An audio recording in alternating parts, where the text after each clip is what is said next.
Particolare. Mirella parlerà di cose terribili per certe famiglie, perché sono famiglie che hanno perso i loro cari, perché qualcuno non si decide a intervenire con la ricerca e la tecnologia che ha fatto passi da gigante, che è l'airbag obbligatorio ai motociclisti.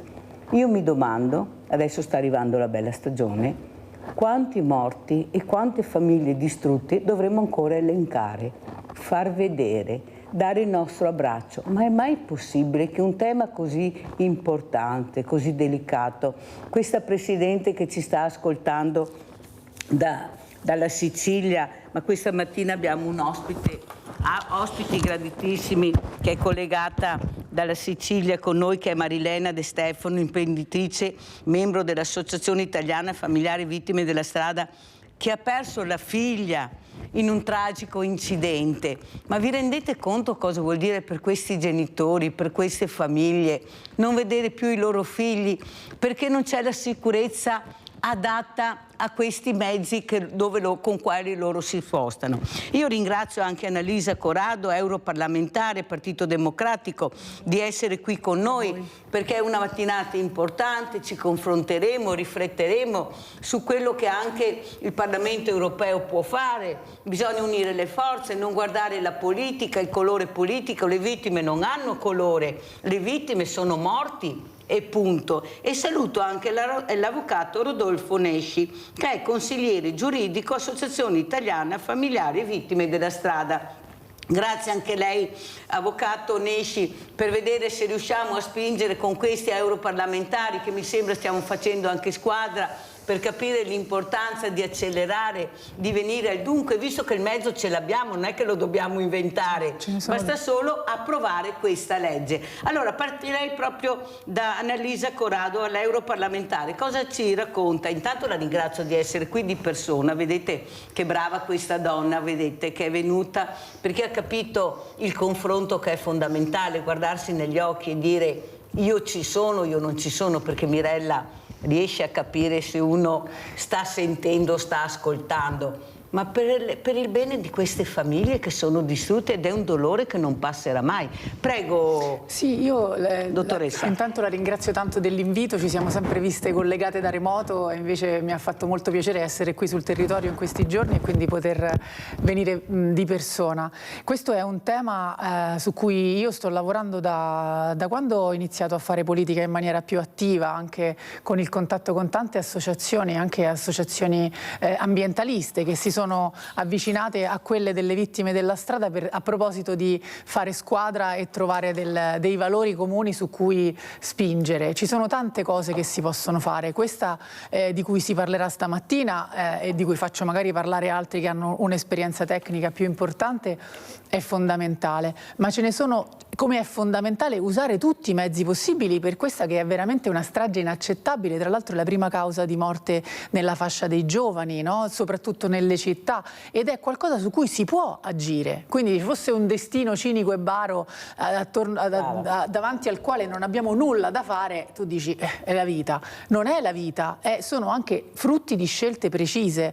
Per esempio noi stiamo sostenendo tantissimo questo modello che è stato avversato delle città 30, no? Per ridurre la velocità dei mezzi. Ora, una cosa è proteggersi ed è fondamentale, ma l'altra cosa è disinnescare i pericoli, no? Quindi c'è semplicemente un dato che vorrei richiamare, no? Quando c'è un incidente con un'auto che va a 50 all'ora, che investe un pedone, un motociclista, un ciclista, a 50 all'ora, la possibilità che quella persona si salvi è di 1 su 10. È come cadere dal terzo piano di un palazzo. Se la macchina va a 30 all'ora, la possibilità è 9 su 10.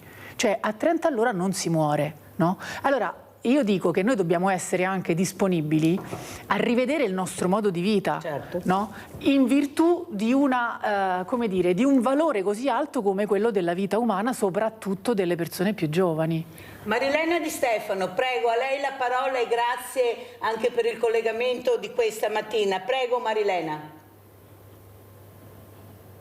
Voce.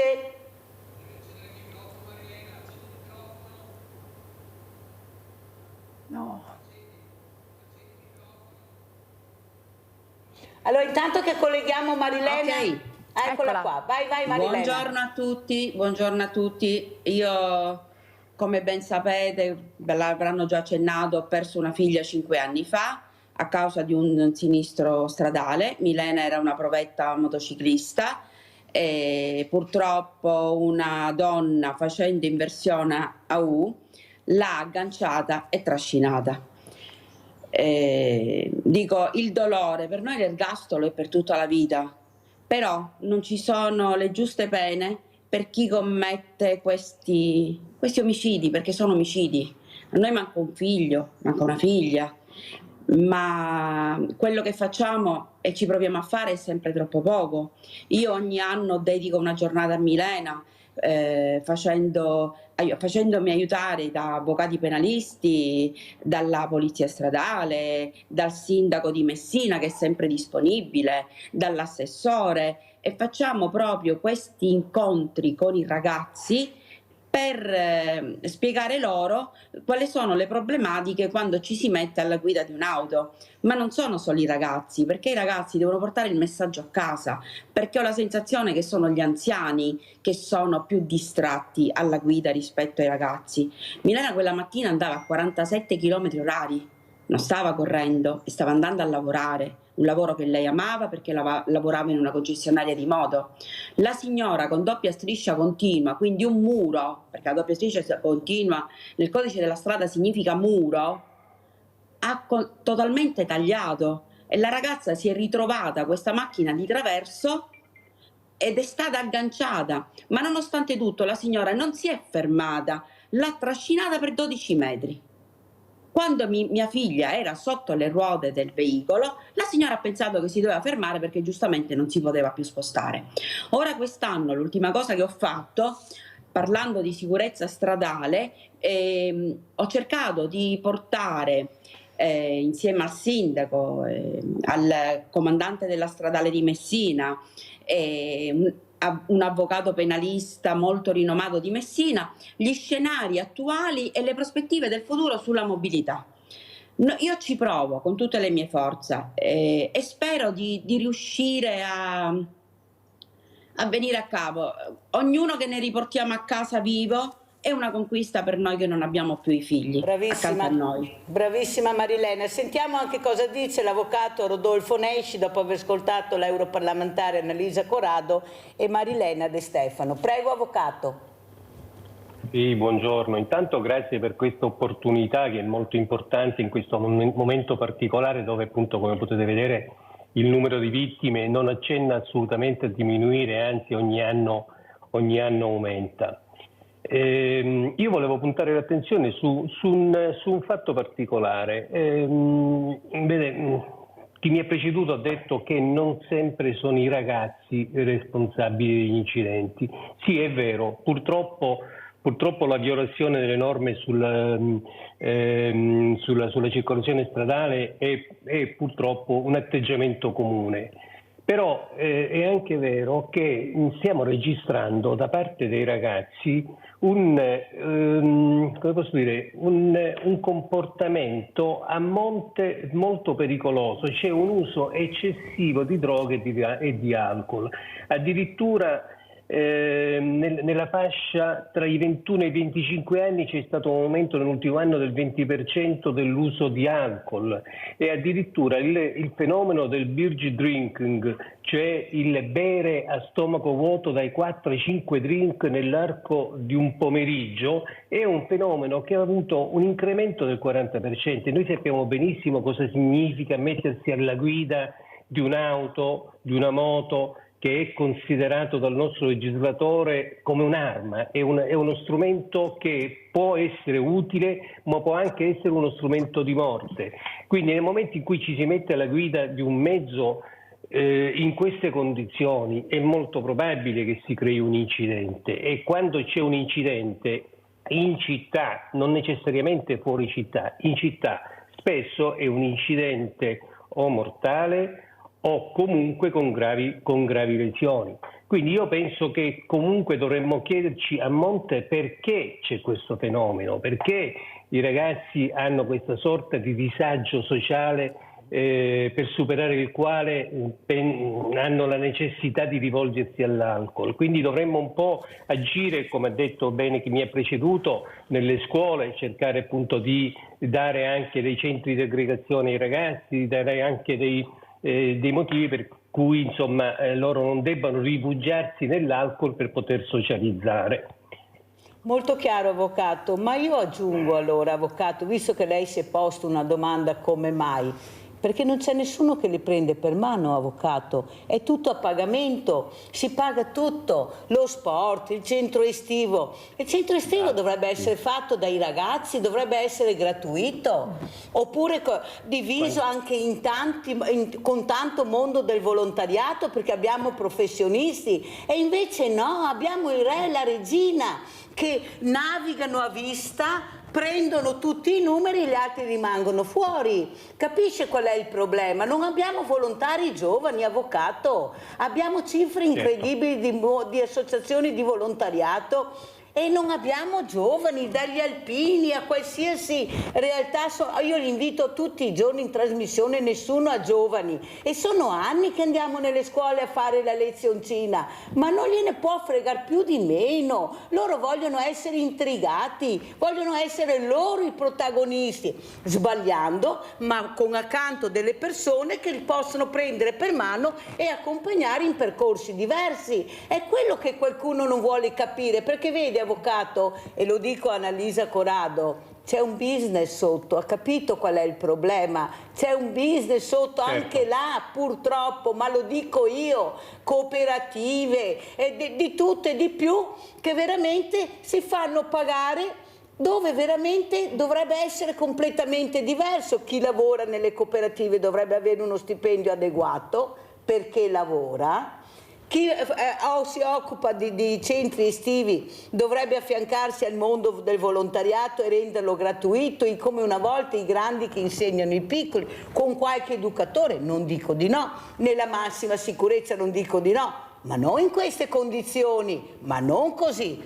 Corrado? Ma io penso che appunto il welfare, la capacità dello Stato, delle istituzioni di essere vicino alle persone e di offrire una formazione di qualità, un affiancamento, una serie di servizi che possano anche aiutare a costruirle in maniera sana queste reti, sia fondamentale. Purtroppo dove si lasciano spazi vuoti si riempiono in altro modo. Io sono d'accordissimo, ci sono dei giovani curiosissimi, generosi, super disponibili, che hanno voglia di fare e di stare insieme, ma sono cambiati i linguaggi, sono cambiate le modalità anche di apprendimento, il numero di informazioni che hanno, cioè per dire i telefonini, no? I telefonini possono essere uno strumento potentissimo per fare delle cose insieme, per raccogliere informazioni, oppure possono essere anche una droga che ti spegne il cervello, sei lì, ci capita anche a noi nei momenti di stanchezza, no? Che uno si mette davanti a questo telefonino e poi si rende conto che sta vedendo da 10 minuti dei video totalmente idioti che non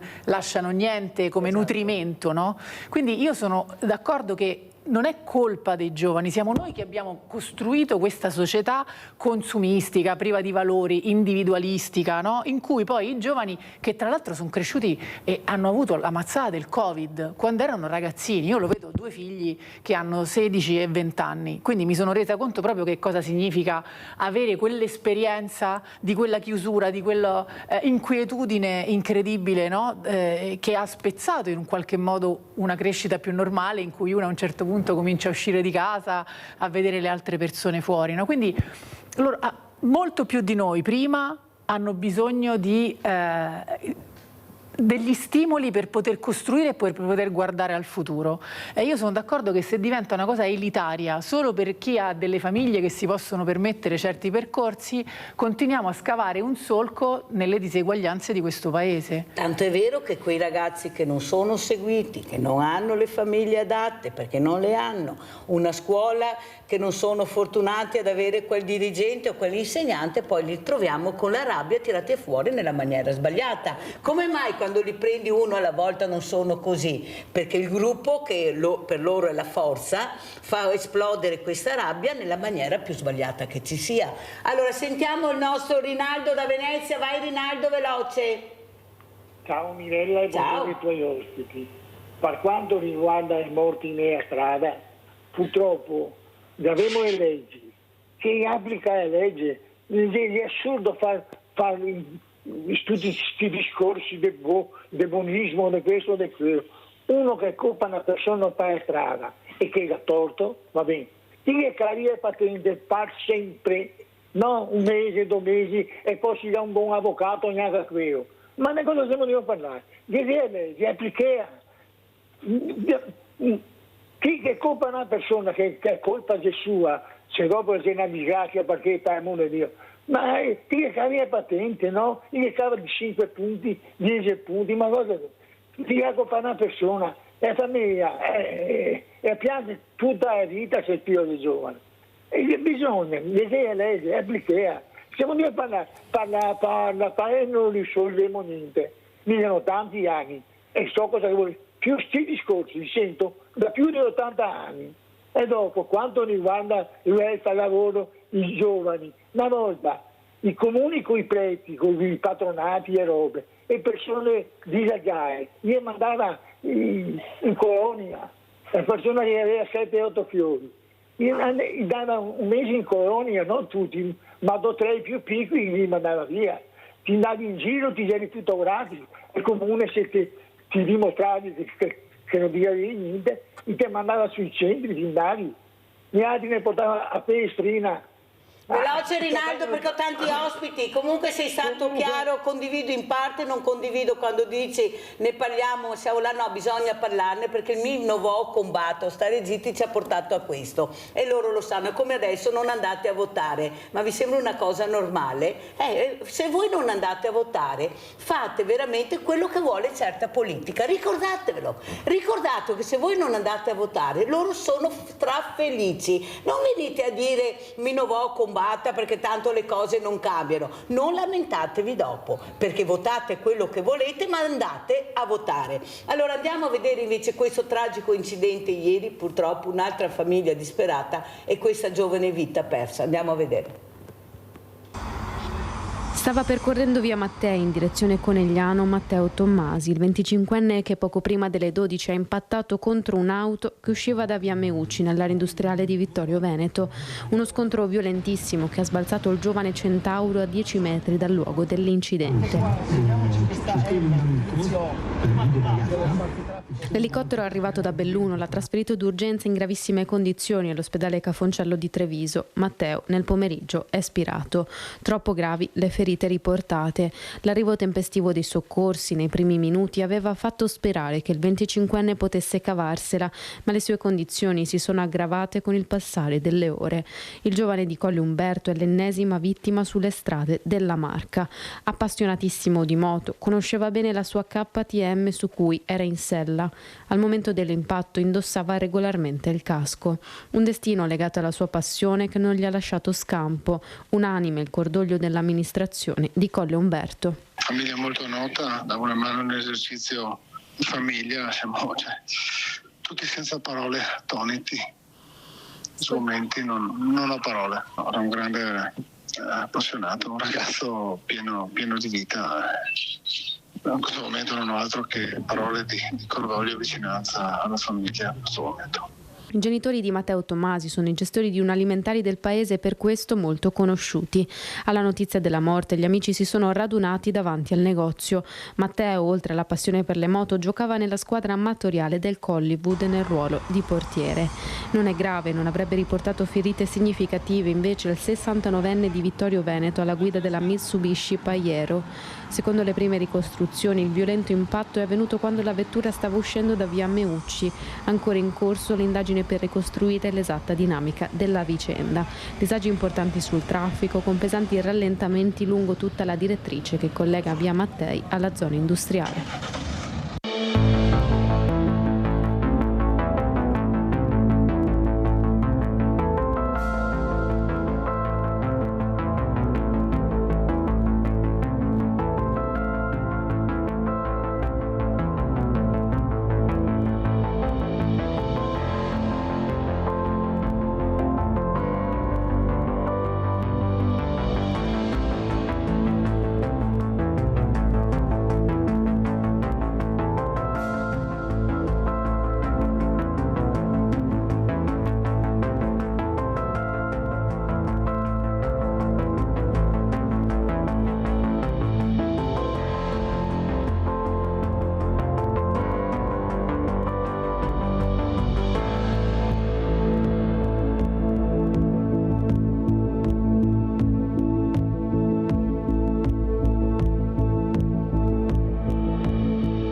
Allora, stavo parlando appunto con Annalisa Corrado, che spiegavo, ecco, l'importanza di queste cinture che vengono messe al motociclista, che poi si aprono e ti protegge, ma ce ne sono diversi. Il problema è che se ne vendono pochi, perciò sono cari, no che non ci sono, ce ne sono di vari tipi, ma soprattutto anche magari qualcuno che li prende e poi non se li mette, perché tanto non è obbligatorio, non vorrei mica che capiti proprio a me, perché noi siamo così come le cinture di sicurezza retro, voi vedete che qualcuno se le mette, ma voi vedete che qualcuno se le mette. Allora sentiamo invece adesso Marilena De Stefano. Allora Marilena, cosa dice? Non solo questo, voi avete fatto una raccolta di firme incredibile, soprattutto per gli airbag, ma soprattutto anche per i guardrail, per la sicurezza, con Giuseppina Cassaniti, che saluto, questa donna diversamente giovane che ancora con una tenacia e una capacità anche di empatia quando parla in Parlamento con i ragazzi, perché è andata, l'hanno ascoltata, si sono congratulati con lei, vuol dire che la sua voce arriva anche ai giovani. Prego Marilena. Sì, noi stiamo facendo di tutto come associazione Vittime della Strada, Giuseppina è la nostra pioniera, noi facciamo affidamento a lei e la raccolta firme che abbiamo fatto speriamo che vada a buon fine. Ho partecipato a tutte queste cose create e posso dirvi che c'è stata molta partecipazione da parte della gente. Ne abbiamo fatta una anche con la stradale, per far vedere tra le varie gincane e quant'altro come ci si muove quando si è in città con i mezzi. Facciamo sempre tutte queste cose quando noi organizziamo all'uscita dalla messa, facciamo la messa per i nostri ragazzi e poi all'uscita della messa io noto che le persone non vanno via ma restano con noi a parlare con noi per aiutarci, perché ognuno dice ti capisco, dicono va bene, però bisogna entrare in empatia con le persone, fargli capire che il problema, se così si vuol chiamare, non è solo nostro, può essere di chiunque, e quando c'è un sinistro stradale non è che solo la famiglia della vittima entra in un oblio perenne, ma anche la famiglia dell'omicida, perché ti macchi di una cosa e devi andare avanti, devi cercare gli avvocati, quindi creare questo sistema affinché si capisca: se io mi metto in macchina, mi metto su una moto, non devo fare danno, perché poi il danno non resta solo alla famiglia o alla persona che non c'è più, lo faccio anche alla mia famiglia che mi ama, che mi ha cresciuto. È importante coinvolgere i ragazzi, è importantissimo, e io ho notato in questi 4 anni, perché sono 4 anni che ormai mi occupo di questa cosa, che loro stanno in silenzio. Io dal tavolo di presidenza non li vedo con il cellulare in mano, non li vedo chiacchierare, perché allora ci ascoltano. Ho portato anche un medico legale per fargli capire dopo un incidente cosa c'è, cosa succede e quando si resta in vita quali problematiche ci possono essere. Quindi andare nelle scuole, coinvolgerle. Io quest'anno ho portato anche i ragazzi del CIRS. I ragazzi del CIRS sono dei ragazzi che hanno delle grosse problematiche, minorenni, hanno fatto qualche anno di galera. Ho coinvolto anche loro, perché anche loro hanno diritto di stare insieme a tutte le altre scuole di Messina. Io quest'anno sono riuscita a portare tutte le scuole superiori di Messina al Salone delle Bandiere del Comune, e questo è un grande progresso, e ce ne vogliono tante di queste iniziative, tantissime, perché qualcosa ne verrà fuori, io ne sono certa, perché parlandone sempre, parlandone tanto, qualcosa ne viene fuori. Sono E d'accordo forse- anch'io, forse- Marilena, che più ne parliamo e più qualcosa succederà, tanto è vero che ho Certamente, cercato di certamente. riunire gli europarlamentari senza colore politico, ma far capire l'importanza di questa sicurezza che possiamo mettere a queste persone indipendentemente dalla moto ma anche dalla macchina, una sicurezza stradale a 360 gradi. certo, Qui non è solo che si certo. deve coinvolgere l'Italia, Certo. qui è l'Europa, Io perché 2 anni sono fa, problemi 2 anni fa, europei. Corrado, cosa dice? Sì, E soprattutto il rispetto per questi familiari, perché sono loro che raccolgono le firme. Ci vuole rispetto per questa raccolta, prego. No, guardi, noi abbiamo fatto appunto diversi incontri anche in Europa qualche mese fa, proprio con i responsabili anche della sicurezza stradale nella Commissione europea, e va detto che la gran parte della responsabilità legislativa su questo è degli Stati membri. Allora, l'Europa funziona a diverse velocità, no? Secondo me purtroppo, nel senso che è una fase storica in cui sarebbe importante invece unire le forze molto di più di così. Però appunto su certi temi è l'Europa che legifera e gli Stati prendono atto, su altri temi invece la responsabilità è proprio dello Stato membro, no? Quindi su questa cosa della sicurezza stradale le principali responsabilità sono dello Stato, quindi in questo momento del governo italiano. Noi abbiamo provato tante volte a fare delle richieste molto specifiche, ci sono anche delle cose estremamente tecniche, per esempio ci sono i furgoni che hanno dei punti morti dietro, quindi se fanno retromarcia può essere attento quanto vuole il conducente, ma ci sono degli angoli morti in cui non vedono quello che accade dietro. Se fosse obbligatoria una telecamera sul furgone che si vede davanti, le cose sarebbero diverse. Eppure le abbiamo le telecamere. Ma certo che le abbiamo le telecamere, le sappiamo una roba fare. incredibile. No, ma io stessa, adesso non è che uno vuole riportare tutta la propria esperienza personale, però l'altro giorno ero a Roma, c'era una signora anziana col carrellino della spesa che passava, non si è accorta che un furgone stava facendo retromarcia. Io ero a 15 metri, quindi non facevo in tempo a arrivare, ho cominciato a gridare come un'ossessa, per fortuna mi ha sentito e si è fermato, ma non era disattento, non so se ci sono delle cose proprio tecniche, quindi noi abbiamo chiesto più volte, apriamo dei tavoli di discussione, ma purtroppo anche secondo noi questa occasione del codice della strada nuovo è un'occasione persa, perché è vero che il governo ha sentito tante associazioni, anche noi abbiamo lavorato con tante associazioni, ma poi tante cose non sono passate. Però Corrado, se si muove l'Europa, la Spagna ad esempio è riuscita a portarlo a casa, questo è il bag obbligatorio, perciò copiamo anche le cose. Esatto, ma è fondamentale questo perché, lavoro, insomma, ma infatti io sono d'accordissimo che parlarne è fondamentale, sì. innanzitutto perché le buone pratiche esistono, le soluzioni esistono, quindi non bisogna sempre ricominciare da zero, no? Tutto quanto, abbiamo la possibilità La di imparare. Spagna è in Europa, esatto, e perciò penso tirare che fuori sia. le cose migliori. Vediamo se l'avvocato si è riuscito a ricollegarsi. Eccolo qua. Sono collegato. Ecco qua. Cosa dice avvocato? Ha sentito, la Spagna è già partita, ha già l'airbag obbligatorio e noi grazie a questi europarlamentari speriamo che si parlino tra di loro, ecco, che non ci siano questi muri per una divisione politica che in questo caso non dovrebbe proprio esserci, soprattutto per il rispetto dei familiari che hanno raccolto queste firme e le cittadinanze che hanno risposto. Prego avvocato. Vede, la dottoressa Corrado ha parlato di un dispositivo, appunto la telecamera, per evitare i cosiddetti angoli morti sui furgoni, sui camion, eccetera. Un dispositivo che di per sé costa poco, costa pochissimo. Prevedere appunto delle telecamere che fanno vedere a chi sta alla guida di un camion i 4 punti dove normalmente lui non può vedere se c'è una motocicletta, se c'è qualcuno fermo, è una cosa che costa pochissimo e che salva la vita.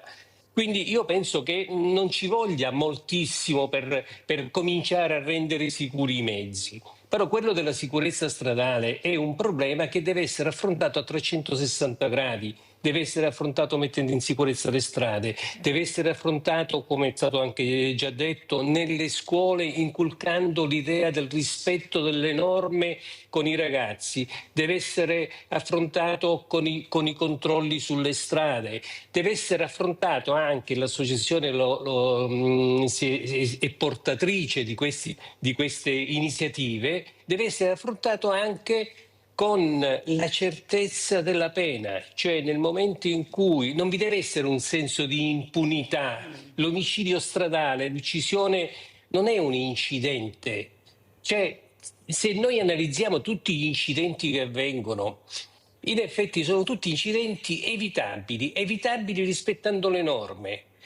E quindi l'obiettivo che l'Europa ci impone del 50%, della riduzione del 50% della mortalità sulla strada, è un obiettivo che la Presidente Pina Casseniti dice: io non le voglio ridurre del 50%, io voglio arrivare a 0 morti sulla strada, perché se noi non ci poniamo questo obiettivo non riusciremo a raggiungere neanche quello che ci impone la Comunità Europea. E i dati purtroppo ci dimostrano che stiamo andando in questa direzione. Le morti sulle strade sono sempre, ogni anno, 3.200 e 3.300. C'è stato un piccolo calo nel periodo del Covid, ma continuano ad essere tanti. 3.200, 3.300 morti in Italia sulla strada sono un numero altissimo. È un paese che scompare ogni anno sulla strada.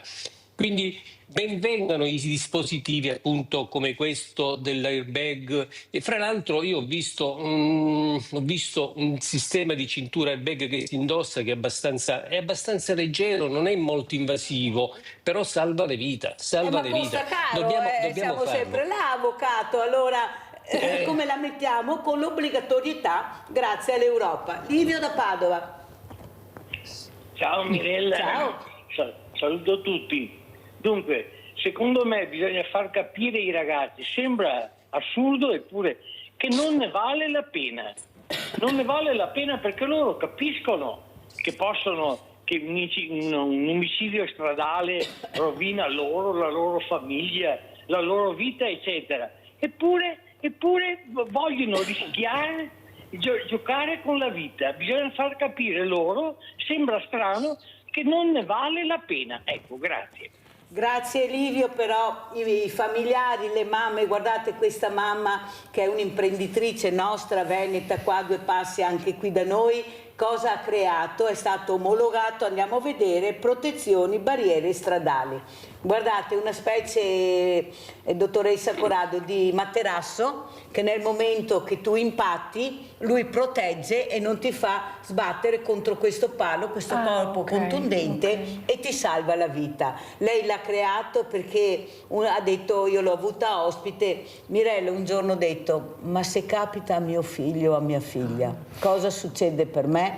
E ha creato questa bellissima, ripeto, è stato omologato, perciò a tutti gli effetti lei ha fatto tutti i passaggi necessari, però capisce l'importanza che voi ascoltate, vedete, ecco l'impegno anche economico che lei ha messo, è un'azienda a livello familiare ma che produce delle cose importantissime, soprattutto capire che bisogna dire basta, e siete voi che potete farlo, noi ci adoperiamo, ma poi dovete dare l'appoggio, siete voi. Mi sembra che quando io vi ospiti siete tutti d'accordo, ma in Europa si è parlato, si è discusso, lei ha sentito qualcosa, è arrivato qualcosa dopo tutti gli sforzi che abbiamo fatto per arrivare a voi? Prego. No, come le dicevo sì, nel senso che si parla, ecco, magari dei casi specifici, quest'ultimo per esempio non lo conoscevo, quindi sempre importante appunto confrontarsi e ascoltare perché si scoprono cose importanti, e quindi assolutamente disponibile a mantenere aperto questo canale e a lavorare insieme anche ai colleghi e le colleghe, è proprio il nostro dovere, cioè quindi assolutamente disponibili. Ma la cosa che diceva l'avvocato prima dell'approccio sistemico a questa questione è fondamentale, perché quello che dicevo all'inizio, no? La velocità.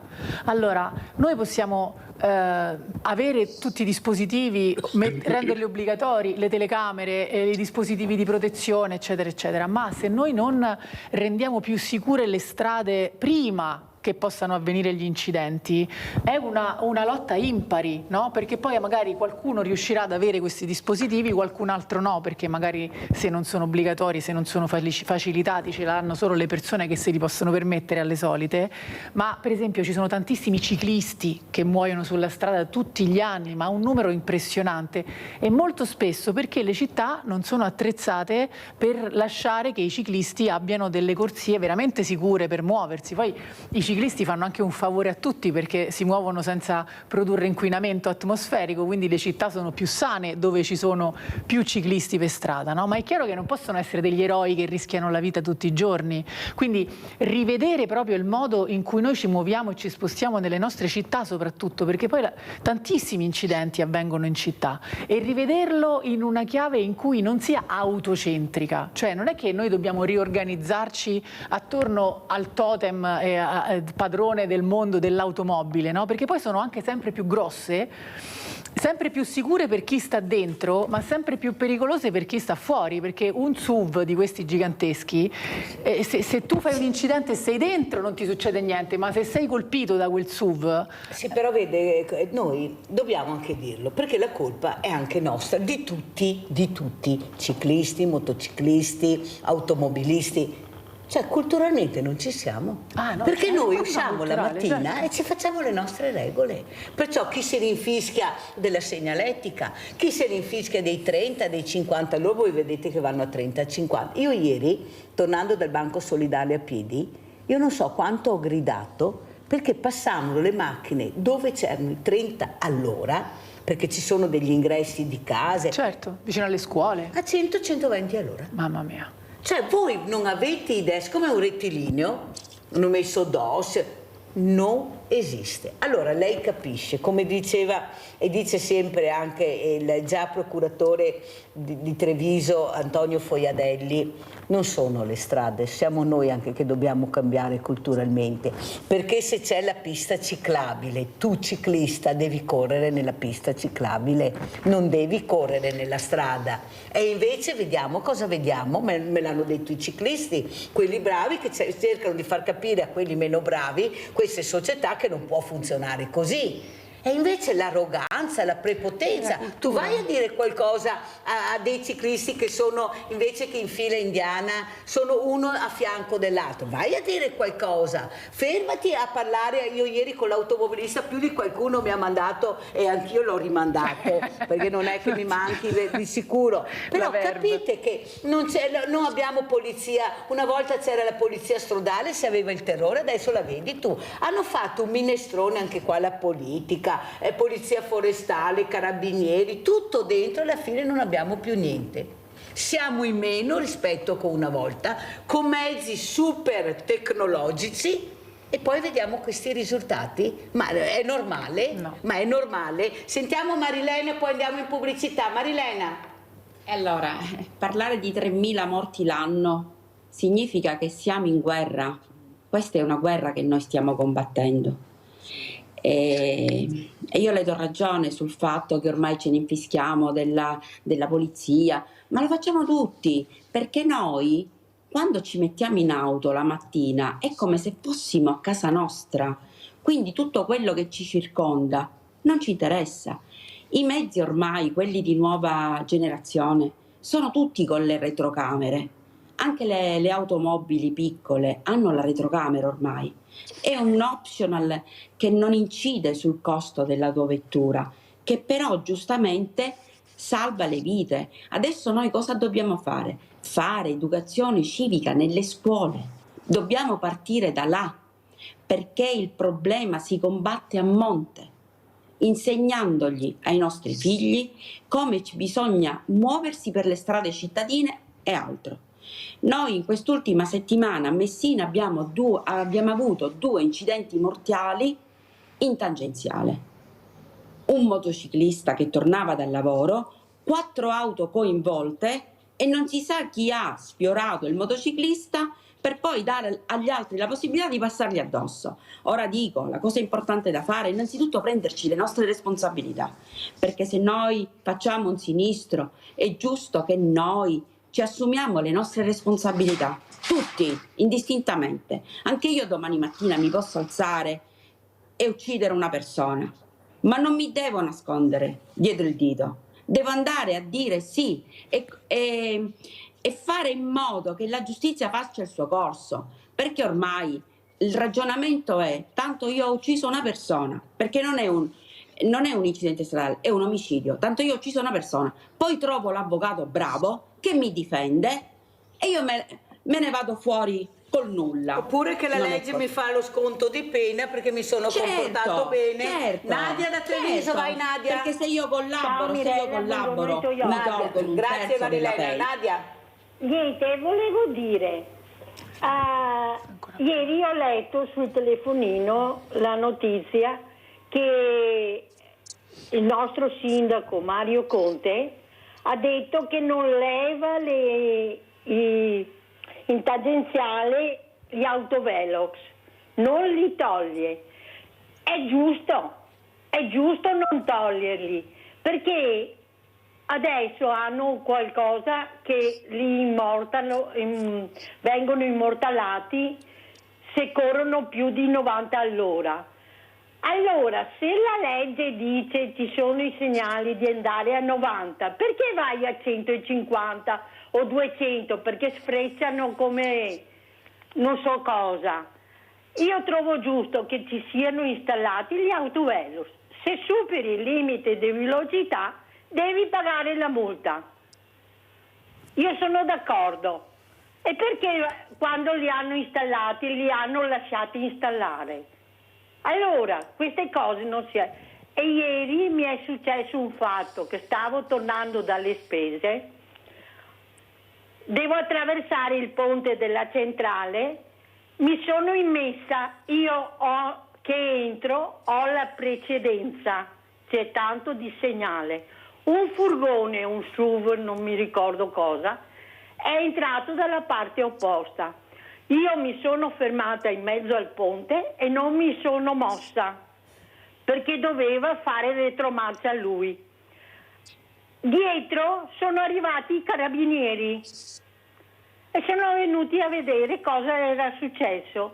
Il signore le ha detto, la signora non vuole spostarsi.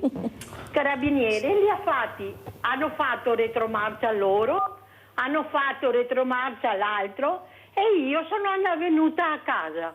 Brava. Io non mi muovevo da là. Bravissima Grazie, Nadia. arrivederci e buona giornata. Ognuno deve fare la propria parte, come ha detto Marilena. Pubblicità.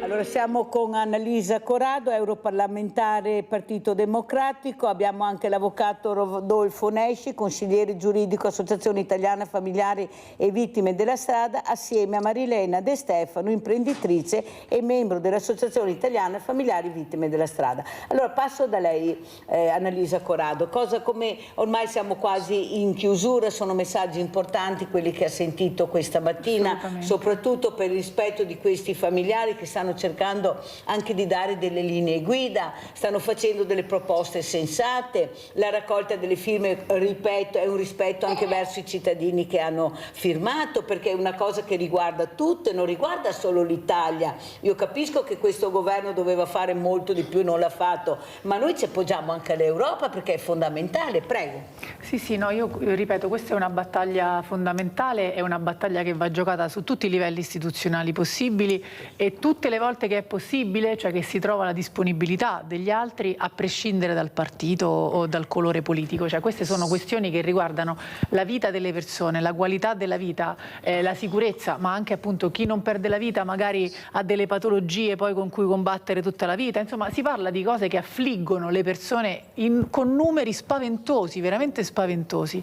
Quindi io dico, il nostro impegno c'è tutto e ribadisco, soprattutto nelle città, io ho citato Bologna prima, non a caso, perché dopo che è stato anche tanto avversato quel modello, ma io ripeto, colori non colori, dal punto di vista dei numeri, da quando è stato applicato è stato il primo anno da 30 anni che in città non è morto nessuno, il primo anno, no? Quindi io voglio dire, tu non eri d'accordo perché è di un colore diverso quello che l'ha proposto, no? Dopodiché alla prova dei fatti uno dovrebbe fermarsi un attimo e dire attenzione, ci sono delle cose che funzionano, cerchiamo di moltiplicarle in più città possibile, no? Di fare un lavoro a più livelli. Sono d'accordissimo che bisogna lavorare nelle scuole. Nelle scuole secondo me bisognerebbe portare dei temi importanti, e mi faccia solo dire una cosa che non c'entra col discorso che abbiamo fatto fino adesso, ma c'entra con la cultura, no? Anche su tutti questi femminicidi che continuano ad accadere, tutte queste relazioni tossiche anche tra giovanissimi.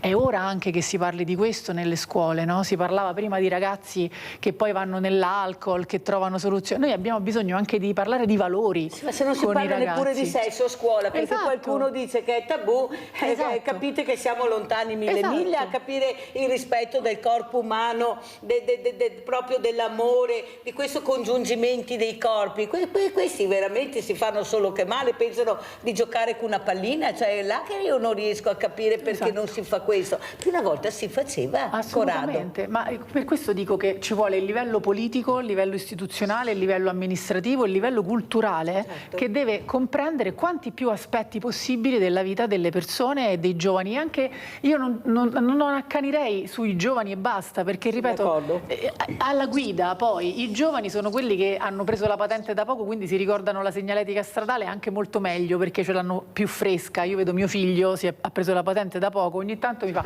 mamma, ma l'hai fatta questa cosa? Mi controlla, no? Perché magari uno tanti anni che guida pensa di saper guidare, no? Invece a maggior ragione tutti dobbiamo fare questo sforzo, però io ci vedo la responsabilità assolutamente delle istituzioni, anche le istituzioni locali, su come viene gestita la città, su come viene ripensata la città, e anche controllato che poi le regole vengano rispettate. Però attenzione, perché fra poco partirà la Movida, e quando succedono questi tragici incidenti non è che ne perdiamo un ragazzo, ne perdiamo 2 o 3 su un colpo solo, perciò anche qua in attesa che i bambini crescano, ecco, con il rispetto delle regole del gioco, quelli invece che sono già cresciuti abbastanza dobbiamo fermarli, perché basta che ne troviamo uno, Corrado, non è che dobbiamo trovarne chissà quanti nella nostra strada, basta che ne troviamo uno per rovinarci la vita, questo è il problema. Perciò sì, nelle scuole, però quelli che adesso dovrebbero aver imparato, là li dobbiamo segare. No, là dovete segarli, perché così non si può andare avanti con delle pene certe, come chiedono, la certezza della pena che non arriva, perché abbiamo 1000 cavilli, come dicono i familiari, ma un buon avvocato la fai franca, processi che arrivano chissà quando e chissà dove, oppure può arrivare anche la prescrizione. Ciao avvocato, cosa dice? Poi vi scambierete i numeri se siete d'accordo, così anche per tenere le public relations anche per noi. Prego avvocato. Certo, ha toccato un tasto dolente, quello della certezza della pena. Vede, quando noi come associazione siamo stati promotori della legge sull'omicidio stradale, il fatto nacque per un incidente tragico che è avvenuto a Roma tanti anni fa. In una via principale di Roma un ragazzo sotto l'effetto di stupefacenti e aveva bevuto alcol, litigava con la moglie e passa a velocità folle su questa via senza rispettare il semaforo rosso. Al primo semaforo per fortuna non ha incidenti, al secondo semaforo uccide 2 ragazzi che stavano attraversando la strada. Fu lì che iniziò la nostra battaglia sull'omicidio stradale, perché abbiamo sempre detto, in una situazione di questo tipo, quando tu dolosamente vai come un folle e non rispetti il semaforo rosso per 2 volte, non sai chi ucciderai, ma è altamente probabile che ucciderai qualcuno. Partendo da questo siamo riusciti ad arrivare ad una sentenza in quel caso di un omicidio doloso, magari forzando un po' la mano, fu un omicidio doloso con dolo eventuale. Poi la Corte d'Appello la trasformò in omicidio colposo, perché appunto l'intenzione non era quella di uccidere. Però da lì iniziò la nostra battaglia per l'omicidio stradale. E questo omicidio stradale, cioè inasprire le pene in ipotesi particolari, cioè quando ci si mette alla guida sotto l'effetto di alcol al di sopra di un certo limite e sotto l'effetto di stupefacenti, quando si sorpassa in curva, quando si supera la doppia linea continua, inasprire le pene. Ma non è perché si vuole, perché vede, la signora Marilena Di Stefano ha detto una cosa di grande civiltà. un omicidio stradale sconvolge 2 famiglie e anche più di 2, non solo quelle delle vittime, ma anche la famiglia di chi ha violato la norma e ha ucciso. Sono tante le famiglie distrutte e noi non vogliamo questo. Quindi per questo abbiamo voluto questa legge sull'omicidio stradale. Però quando poi, dopo un primo periodo in cui è stato applicato in maniera un po' più severa, poi vediamo che casi che ho avuto io, trattati recentemente, dove le pene sono state notevolmente ridotte perché l'imputato non si è sottoposto a un processo rieducativo, ha promesso che si sarebbe sottoposto a questo procedimento rieducativo. È bastata questa semplice promessa a ridurgli enormemente la pena. Ecco, quando vediamo casi di questo tipo, dico, io non ho interesse a vedere distrutta la vita di quel ragazzo, ma ho interesse affinché quel ragazzo capisca che ha sbagliato. Abbiamo Paola da Padova, devo correre avvocato, se no non ce la faccio. Vai Paola. Sì, ciao Mirella, ciao. Buongiorno ai tuoi ospiti. Allora, non aggiungo neanche una parola di quello che hai detto tu e anche i tuoi ospiti, perché su questo argomento è già stato detto di tutto e di più. Volevo andare sull'argomento di cosa fanno i politici. Allora, quando sono all'opposizione tutto ok, quando però vanno al potere siamo come siamo, perché se c'è ancora tanto da fare vuol dire che i governi di prima hanno fatto poco o niente. Questo è il punto. Avevo fatto una domanda alla tua ospite ancora tempo fa su quanto era il suo stipendio, aveva detto 7.000 euro al mese netti, sì, però per 14 mensilità siamo a 100.000 euro all'anno, però naturalmente spese, viaggi eccetera, però non parlano mai dei 350 euro di diaria che hanno al giorno più 5.000 euro altre per altre spese. Dove voglio arrivare? Che con questi stipendi che hanno, con questi stipendi dovrebbero produrre, parlo naturalmente non certo solo per la tua ospite, parlo per tutti i politici, con questi stipendi non dovremmo essere qua a implorare delle leggi umane e giusto, dovrebbero fare loro, oltretutto danno un pessimo esempio perché pagano di tasse il 26%, questo è vergognoso, quando hanno la reversibilità è al 100% con questi po' di stipendi, mentre le persone normali che veramente lavorano sul serio, perché non diciamo che non è certo un lavoro privilegiato quello del politico, non si alza certo alle 5 del mattino, non vanno certo in fonderia. È un pessimo esempio. Mettete già il vostro comportamento ad hoc, che allora vedrete che anche il cittadino si sente più incentivato davanti a politici degni di questo nome. Chiara, Paolo, scusami Paola, ma devo chiudere, devo salutare gli ospiti, ma hai fatto le tue riflessioni, dopo ognuno farà le sue. Allora sentiamo Marilena De Stefano come ci saluta, con quale messaggio vuole salutarci questa mattina. Intanto un grande abbraccio Marilena, grazie di essere qui questa mattina, veramente un abbraccio molto grande da tutti noi anche per il lavoro che sta facendo molto seriamente. Marilena, prego. Grazie. Io vi ringrazio di avermi dato la possibilità di interagire con voi. Cercherò di fare del mio meglio. Mia figlia non torna più, però credo che devo aiutare tutte le mie conoscenze, tutto quello che io ho imparato nell'arco della mia vita, lo devo mettere a disposizione degli altri e fare in modo che altre mamme non patiscano il mio stesso dolore, perché è un dolore che non finisce mai, non finisce mai. E quello che chiedo alle istituzioni è giustizia. Noi mamme, noi genitori, noi famiglie di ragazzi che non ci sono più, noi vogliamo solo giustizia, non vogliamo altro, e che le pene siano certe. Noi vogliamo la certezza della pena, perché non è possibile che poi si riduce a non nulla. Tu hai falciato una persona, è come se io gli avessi, come se si puntasse una pistola alla testa di un essere umano. Perché l'omicidio stradale è questo, non è altro. E io con coscienza, quando mi metto in auto, devo dire: ma se io faccio questo, se io passo col rosso, può succedere questo. Se io taglio la doppia striscia continua, può succedere quest'altro. Rispetto per sé e per gli altri. Grazie a Grazie a Marilena voi. De Stefano, le chiediamo di dare un grosso abbraccio, visto che siete nella stessa città, Messina, a Giuseppina Cassaniti. Lo farò Ecco, un senz'altro, grande abbraccio lo farò veramente a senz'altro. Giuseppina, di non mollare, mi raccomando, ecco, supportatela, sorreggetela, perché so che qualcuno sta tentando di fare le scarpe a Giuseppina Cassaniti, Ma non ci lei non riuscirà, molla, non ci lei non riuscirà. molla, perciò dica a Giuseppina che ha tutto il nostro supporto, tanto è vero che noi faremo questa manifestazione dal 10 al 13 luglio, proprio chiesta dall'Associazione Italiana Familiari Vittime della Strada, che avete il vostro referente anche qui nel Veneto, Paolo Battistini, che ringrazio e saluto proprio per portare avanti questa tematica. Grazie veramente, grazie a Marilena De Stefano. Sentiamo come ci saluta l'avvocato Rodolfo Nesci. Avvocato, lei ha detto una cosa, però non sono d'accordo, per la legge naturalmente lo dice, non c'era la volontà di uccidere, ma chi se ne frega? No, tu hai ucciso. Cos'è la volontà di uccidere? Certo, Io penso che nessuno proprio, a parte qualche raro caso, abbia la volontà di uccidere, però poi uccidi. Ecco, capisci che hanno messo dentro di tutto e di più proprio per far solo confusione e ridurre le pene. Questa è la verità. Avvocato, a lei. Certo. Vede, quando ci fu questo caso di cui parlavo prima, la cosa che mi ha enormemente impressionato era l'opinione pubblica che giustificava questo comportamento.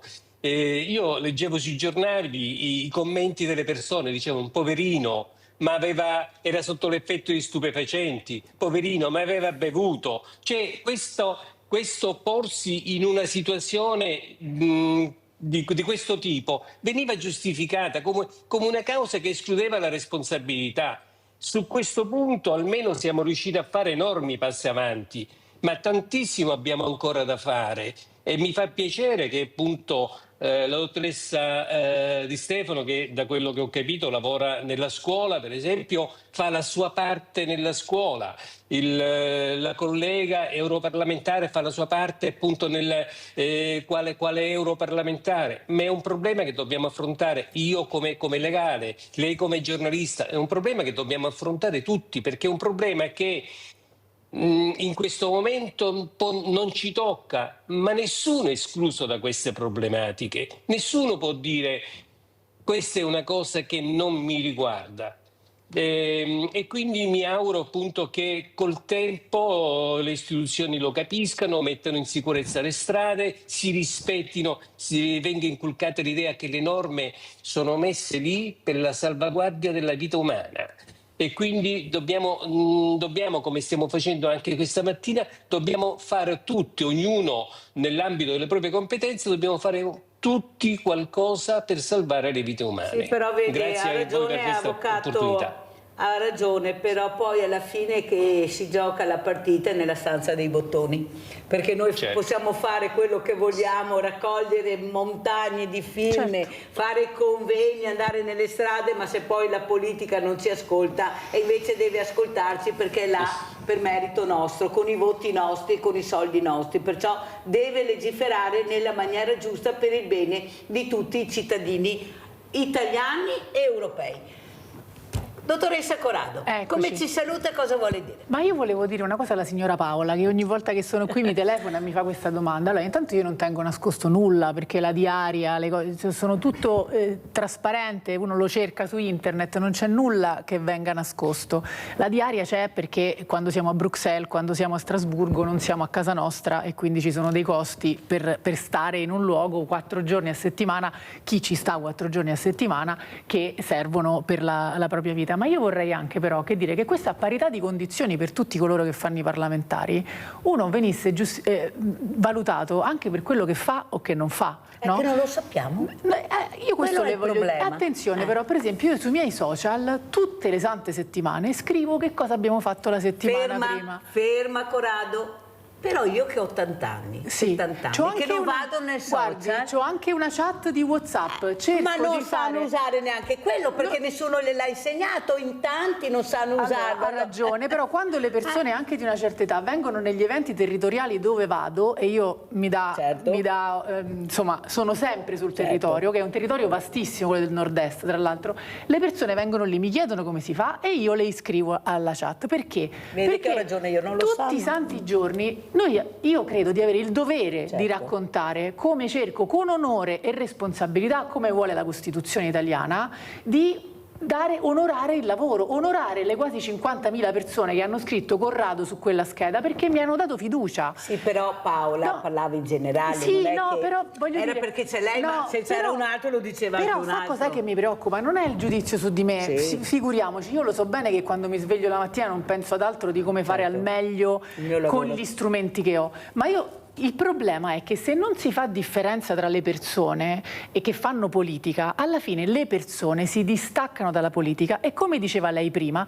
poi decidono pochissimi per tutti gli altri. La politica non è tutta uguale. È vero, anche la sinistra quando è stata al governo ha fatto degli errori, non ha fatto delle cose importanti che doveva fare, e quindi io che ho iniziato a fare politica 2 anni fa, così strutturata in un partito, perché fino al giorno prima tra l'altro ho mantenuto me stessa e i miei figli con un lavoro normale, no? Quindi volevo dire alla signora Paola che non è che non ho mai lavorato nella mia vita. cioè non c'è stato un giorno che mi ha mantenuto qualcun altro, quindi insomma tranne i miei genitori quando ero piccola, ecco, grazie a loro, che ringrazio anche in questo momento, che mi hanno fatto studiare, no? Cioè che è sempre un'opportunità. Però voglio dire, se io avessi detto no, sono tutti uguali e allora non ci provo nemmeno a fare politica, non c'è mai nessuno che cerca di cambiare le cose. Ma vede Corrado, io vi ringrazio proprio per la presenza che fate, perché è questo che è mancato fino adesso. Guardi che io, quando invito i sindaci, sono tutti presenti, e sì che hanno dei problemi enormi, certo, perché sono quelli, la prima linea, i sindaci, certo. Quando invito i parlamentari o europarlamentari, la storia non è che funzioni così, perché sono sempre straimpegnati, allora capisce che il confronto non viene fatto, e io non conosco, ma poi non è che perché poi io li becco e dico no, guarda che sei a casa perché ti hanno visto, ha capito, perché ho le mie sentinelle. Allora se voi invece venite a confrontarvi, a parlare, a ribattere anche alla riflessione che fanno, è solo a vantaggio della politica, di tutta la politica. È questo che qualcuno non capisce, perché quando io sento un parlamentare che mi dice no, ma Mirella mi devi fare l'elenco delle domande, no, guarda che abbiamo sbagliato tutto, ciao, grazie, buona giornata. Cioè non è che io voglio il confronto diretto con le persone che hanno diritto di capire, di esporre. Poi lei giustamente dice calma, perché io sono nel pezzo, io faccio il mio dovere, e vedrà che Paola capisce. Certo che non basta mai, non basta mai. Non basta mai. Però più venite, più parlate con questi cittadini che vi eleggono, come ha detto lei, e più il confronto diventa importante. Certo, ma io lo dicevo anche, non lo so, la signora Paola la ringrazio perché segue, fa domande, si espone, si confronta, però appunto sentivo la necessità di rispondere. Ma ha fatto perché... benissimo. Mentre agli altri cittadini che la stanno ascoltando, agli altri ascoltatori, cosa dice? Io dico che questo, allora io le dicevo prima, sono spesso nel territorio perché secondo me nessuno può fare bene il parlamentare europeo lassù se non sta tanto sul territorio, se non ascolta tanto le persone, e quello che voglio dire è che questo confronto continuo anche con le associazioni, con gli imprenditori che hanno le nuove idee, con chi è appunto la prima linea dei sindaci, è un confronto assolutamente necessario, anche difficile perché molto spesso si sta nei problemi e non abbiamo le soluzioni per tutto, anche questo dobbiamo dircelo, no? Non è che il politico acquisisce dei superpoteri, magari non è così, sei esattamente la stessa persona di prima che ha più responsabilità, anche più strumenti, ma non strumenti tipo bacchette magiche, sarebbe bello, no? Io sono entrata in politica perché credo fortemente che dobbiamo difendere le persone dalla crisi climatica, per esempio, no? E in questo momento storico parlare di crisi climatica sembra che parli di Belzebù. Anche perché qualcuno non ascolta chi di dovere, che abbiamo i ricercatori, gli scienziati che danno le linee guida. Lo sa che io ai sindaci dico fate le quote verdi nella giunta, come ci sono le quote rosa, che forse le quote verdi vi aiuteranno a sbagliare meno, perché abbiamo dei professionisti seri. Io ringrazio veramente anche Annalisa Corrado di essere stata con noi, europarlamentare PD, ma che ha fatto capire anche che ci sono politici e politici, persone che stanno cercando anche di portare avanti temi che veramente affliggono il nostro paese. Vedremo cosa succederà. Grazie veramente a Annalisa Corrado, grazie a Rodolfo Nesci e grazie anche a Marilena De Stefano. Pubblicità.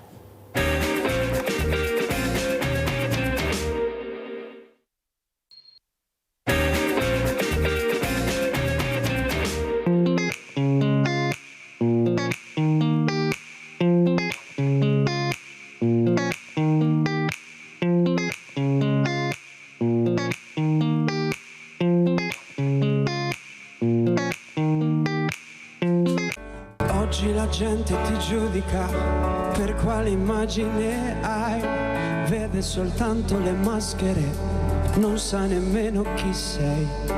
Devi mostrarti invincibile e collezionare trofei, ma quando piangi in silenzio scopri davvero chi sei. Credo negli esseri umani, credo negli esseri umani, io credo negli esseri umani che hanno coraggio, coraggio di essere umani. Credo negli esseri umani, credo negli esseri umani, credo negli esseri umani che hanno coraggio, coraggio di essere umani.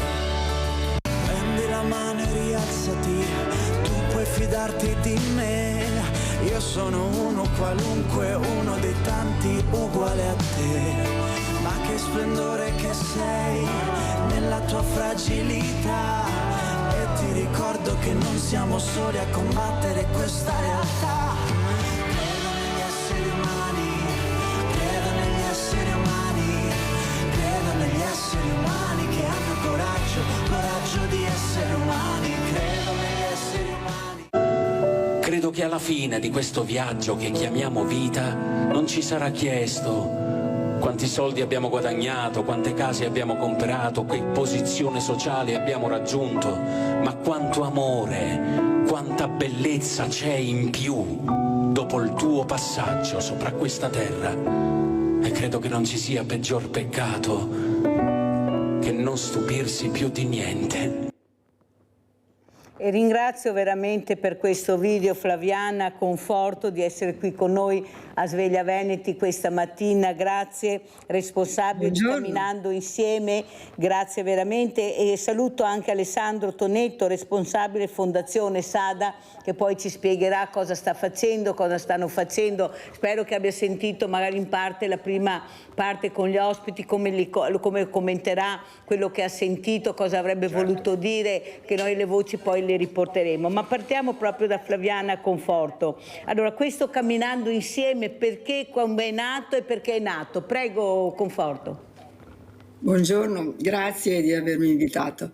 Camminando Insieme è il giornale nazionale dei club italiani e anche dei club in generale. È un giornale che riporta la vita dei club alcologici territoriali. Allora, i club alcologici territoriali sono un'organizzazione che dà una mano alle famiglie che abbiano sviluppato problemi legati all'uso di alcol o altre sostanze, o comunque che abbiano delle sofferenze in generale, soprattutto alcol, altre sostanze, azzardo.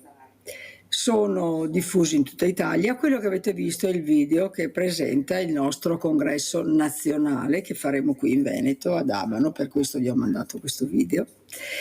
Nei club ci sono moltissime famiglie. Nei club nel Veneto sono i più numerosi rispetto all'Italia, sono quasi 400 club. Faccia conto che in ogni club ci sono 5 famiglie di media, 5-6 famiglie, quindi sono tantissime le famiglie che sono nei club e funzionano da più di 40 anni. I club alcologici territoriali danno una mano a tutte le famiglie in difficoltà per superare i loro problemi legati all'uso di sostanze o di comportamenti che sono dannosi per la vita relazionale e per la salute. Allora, quello che volevo chiedere, anche una riflessione su quello che abbiamo sentito prima dall'avvocato Rodolfo Nesci, che è consigliere giuridico dell'Associazione Italiana Familiari Vittime da Strada, dove ha dato dei numeri importanti sull'uso di alcol e di droghe, specialmente da parte dei giovani. Ecco, secondo lei cosa si potrebbe fare per far capire il rispetto del tuo corpo, il rispetto della strada, il rispetto di capire quello che puoi fare e non puoi fare? Prima si parlava bisogna andare nelle classi, bisogna parlare di più, informare di più, però io penso che oltre alle classi dovremmo tutti avere un senso civico diverso. Ecco, tolleranza zero nel bere non esiste, perché in Italia non c'è tasso zero, cioè tu non devi proprio bere, perché noi poi nel Veneto siamo la regione del vino, pensa a te se succede questo. Abbiamo visto dei ristoratori addirittura che hanno fatto con gli alcol test che dicevano no, si può bere, non c'è problema, noi abbiamo fatto gli alcol test e non è risultato positivo. Capisce che sono messaggi devastanti per chi invece sta cercando di far capire l'importanza di capire cosa stai facendo quando esci di casa. Prego, Conforto. Sì, allora, certamente l'informazione è fondamentale. Se non si conosce, se non si conoscono i danni legati all'uso dell'alcol, è chiaro che non ha senso chiedere che non si beva, questo è pacifico. Non è sufficiente naturalmente, è necessario che cresca il senso dello star bene, ma soprattutto che cresca nel mondo degli adulti, la consapevolezza che non si può legare sempre l'uso di bevande alcoliche a momenti di festa, a momenti di gioia, a momenti di celebrazione, perché viene da noi adulti questo esempio. È inutile che noi parliamo ai ragazzi e diciamo tante cose, perché i ragazzi di per sé vogliono trasgredire, questo si sa, vero?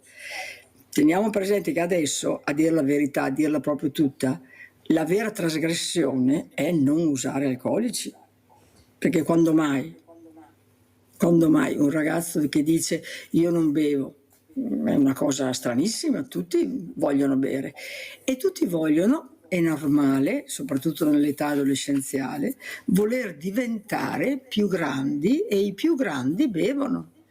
E se i più grandi bevono, berrò anch'io per diventare grande. Per le ragazze poi c'è un altro problema, vogliamo liberarci dalla sottomissione, le donne non possono, le donne qua, le donne là.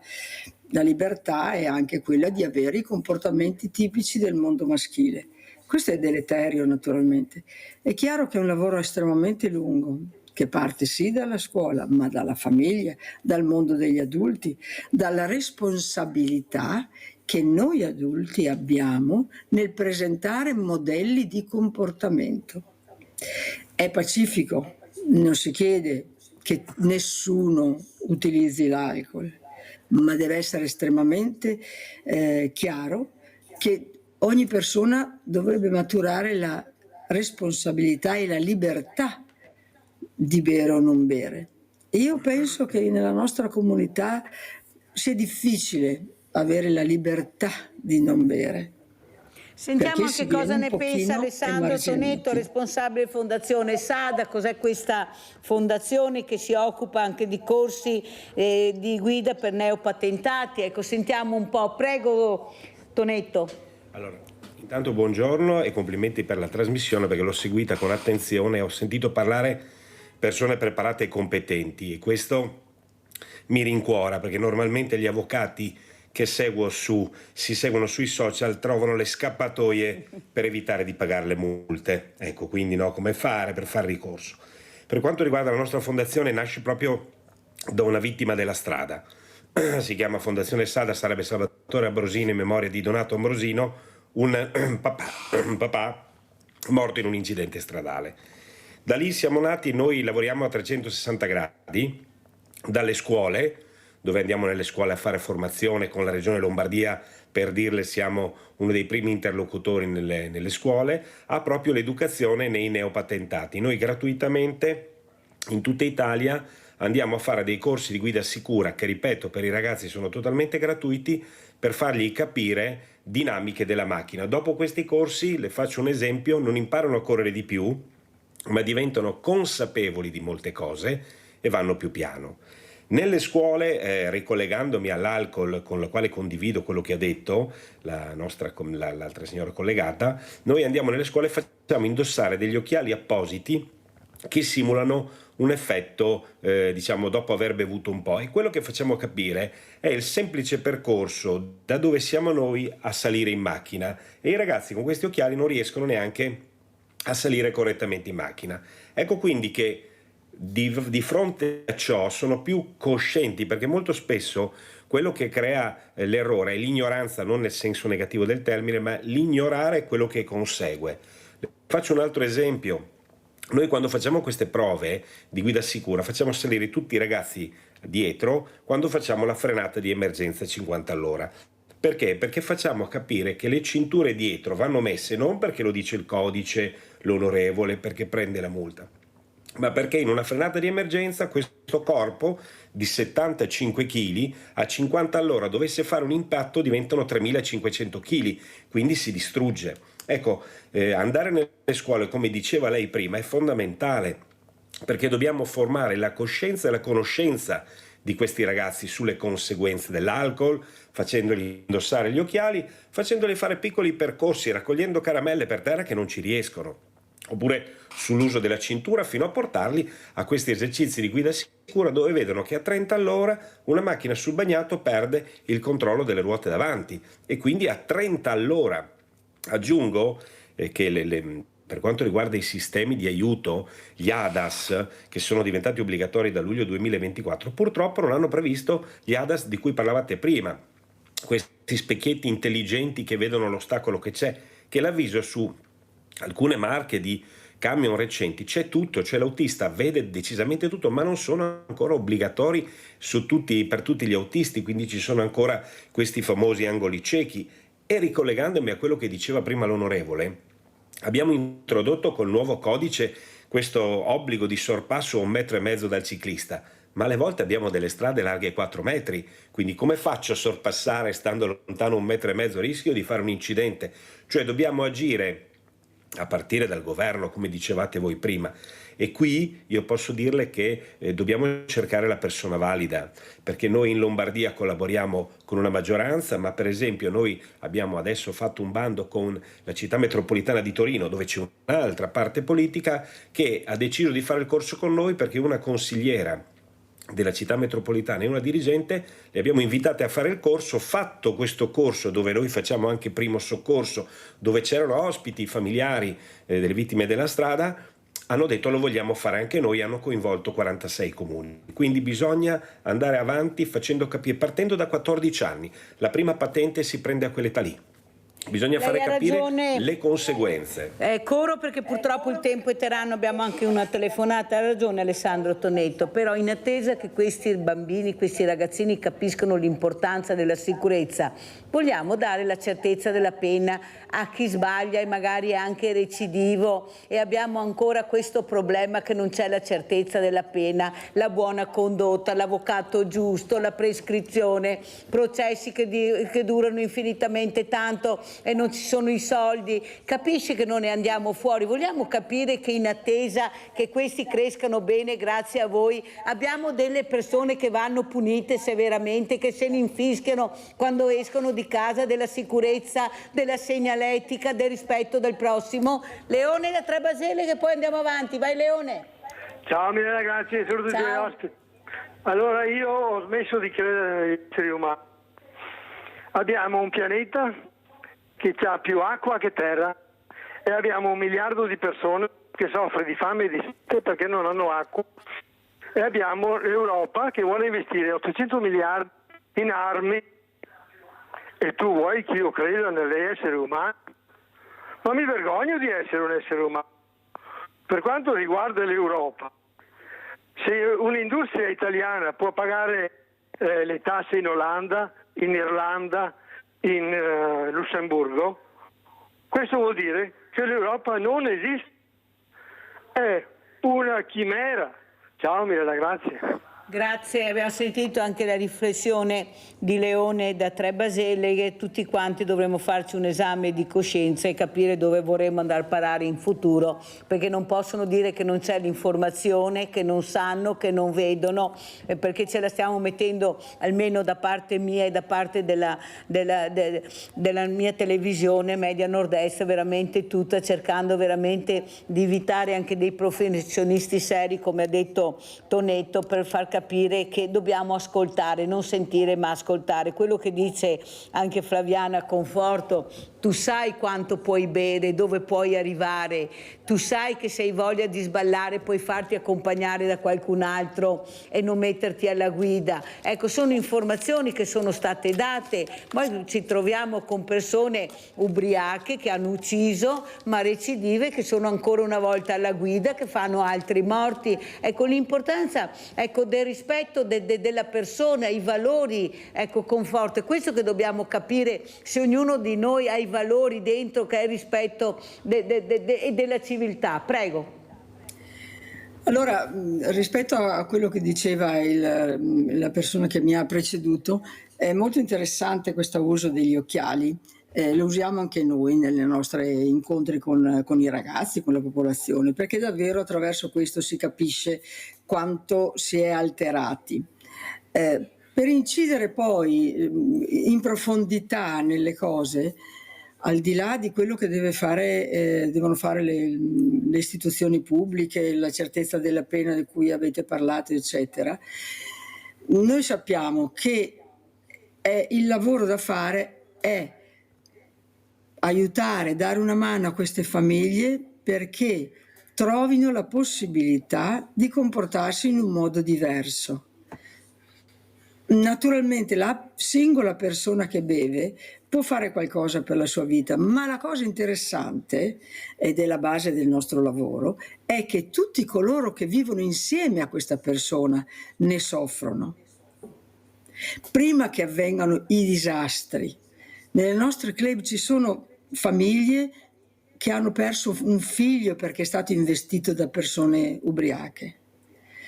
E conosciamo tutte queste situazioni, tutte le associazioni che si occupano delle vittime della strada, noi siamo molto vicini a loro in questo senso, perché la sofferenza che viene da una vittima della strada è incredibile, perché uno dice mi ubriaco io, non faccio del male a nessuno, non è vero, non è vero. Poi non è nemmeno vero che le persone sappiano quanto possono bere, questo non esiste.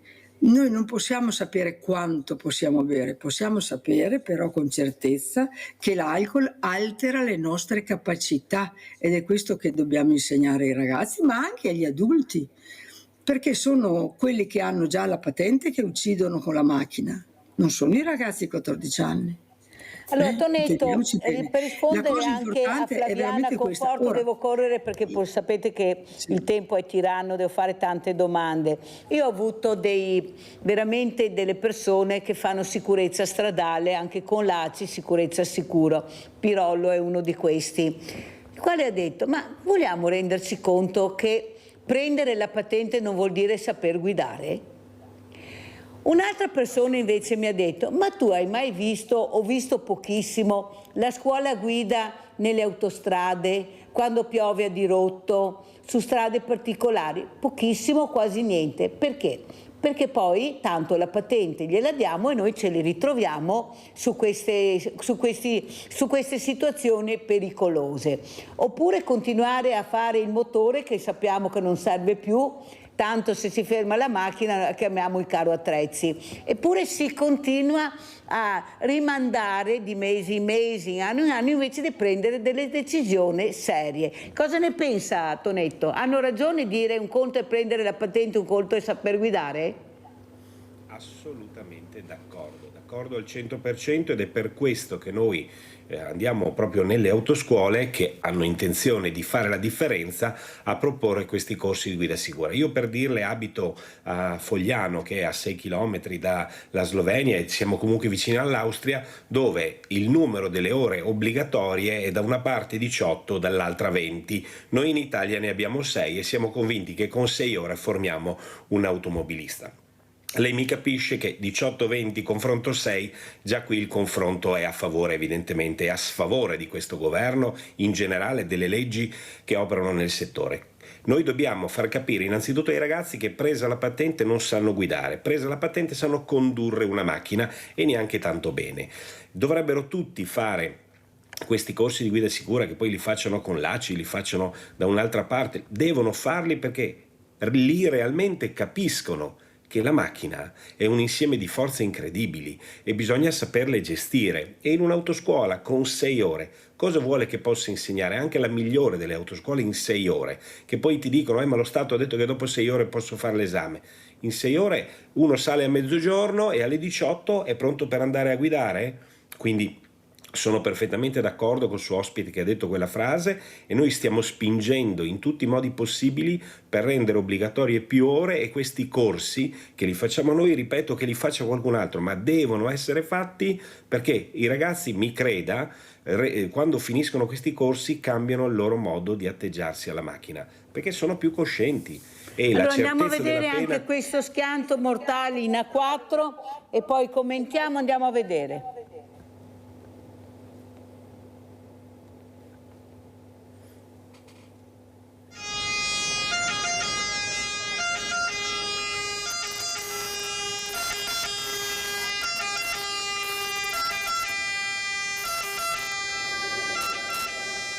L'impatto violentissimo, il furgoncino che finisce sotto il camion, le lamiere contorte ed un'altra vittima della strada, il gravissimo incidente sull'autostrada A4 nel tratto a 3 corsie tra Bivio A4 a 57 e Meolo Roncade in direzione Trieste.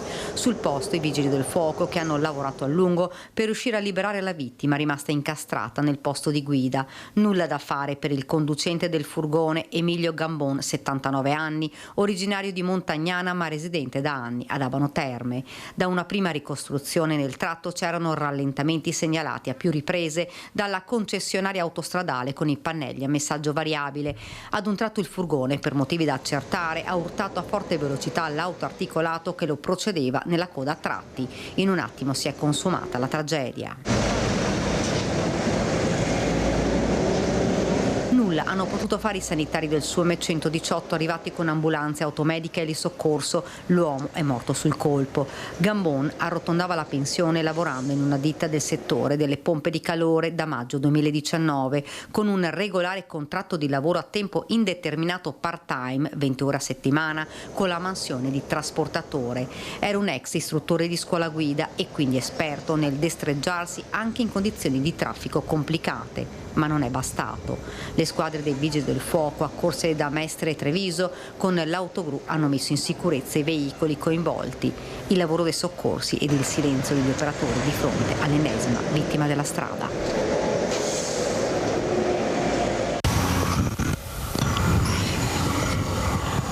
Stavano con ogni probabilità tornando da una gita al mare, ma quella che doveva essere una giornata felice si è trasformata in tragedia sulla strada provinciale 43 tra Caposile e Portegrandi per una giovane famiglia a bordo di una Golf grigia che per motivi ancora da chiarire si è scontrata con un camion adibito ai servizi postali. L'auto stava procedendo in direzione Venezia, il camion verso Jesolo, devastante l'impatto con la Golf che si è girata su se stessa.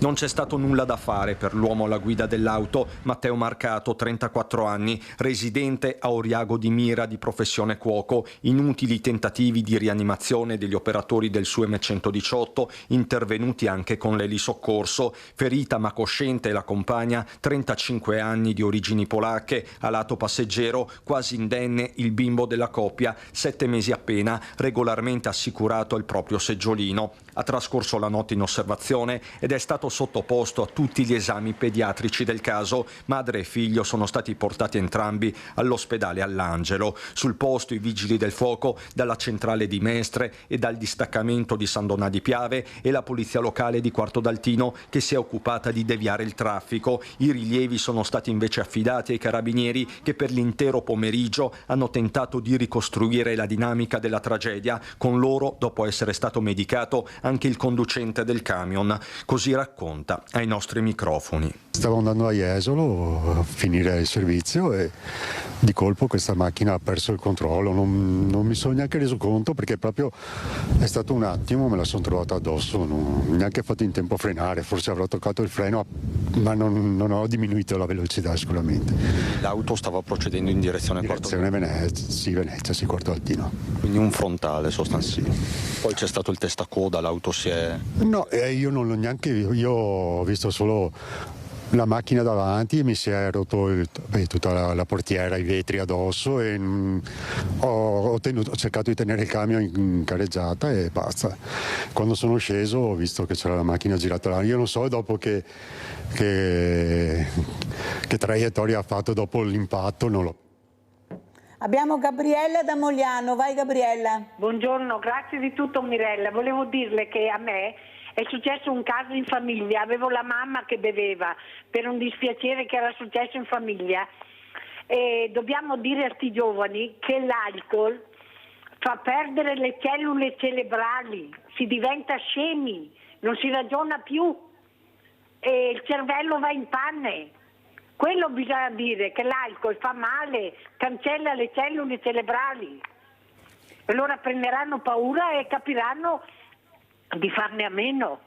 Grazie di tutto, buona giornata e buon fine settimana. Grazie anche a te Gabriella. Ecco, l'alcol fa male, molte volte sentiamo anche conforto, molti autisti anche di camion stranieri che quando vengono pizzicati hanno il tasso molto alto, però nei loro paesi mi sembra che le cose non girino così. Come mai quando uno arriva in Italia pensa di fare quello che vuole? Cioè è arrivato oltre Alpe che noi abbiamo sto buonismo che perdoniamo tutto, che abbiamo delle leggi che non hanno la certezza della pena, che non sono molto severe, perché bisognerà pure intervenire in qualche maniera, cioè non è che possiamo in attesa che questi bambini crescano bene a trovarci che ne basta uno, come ho detto prima, per rovinare la vita delle famiglie. Prego. La signora che è intervenuta ha detto in maniera molto semplice e schietta quello che è la verità sull'alcol, naturalmente. Per quanto riguarda chi è alla guida, è un problema molto serio. Moltissime persone che guidano per professione utilizzano sostanze alcoliche, però sta sempre più diffondendosi anche la consapevolezza che non si può.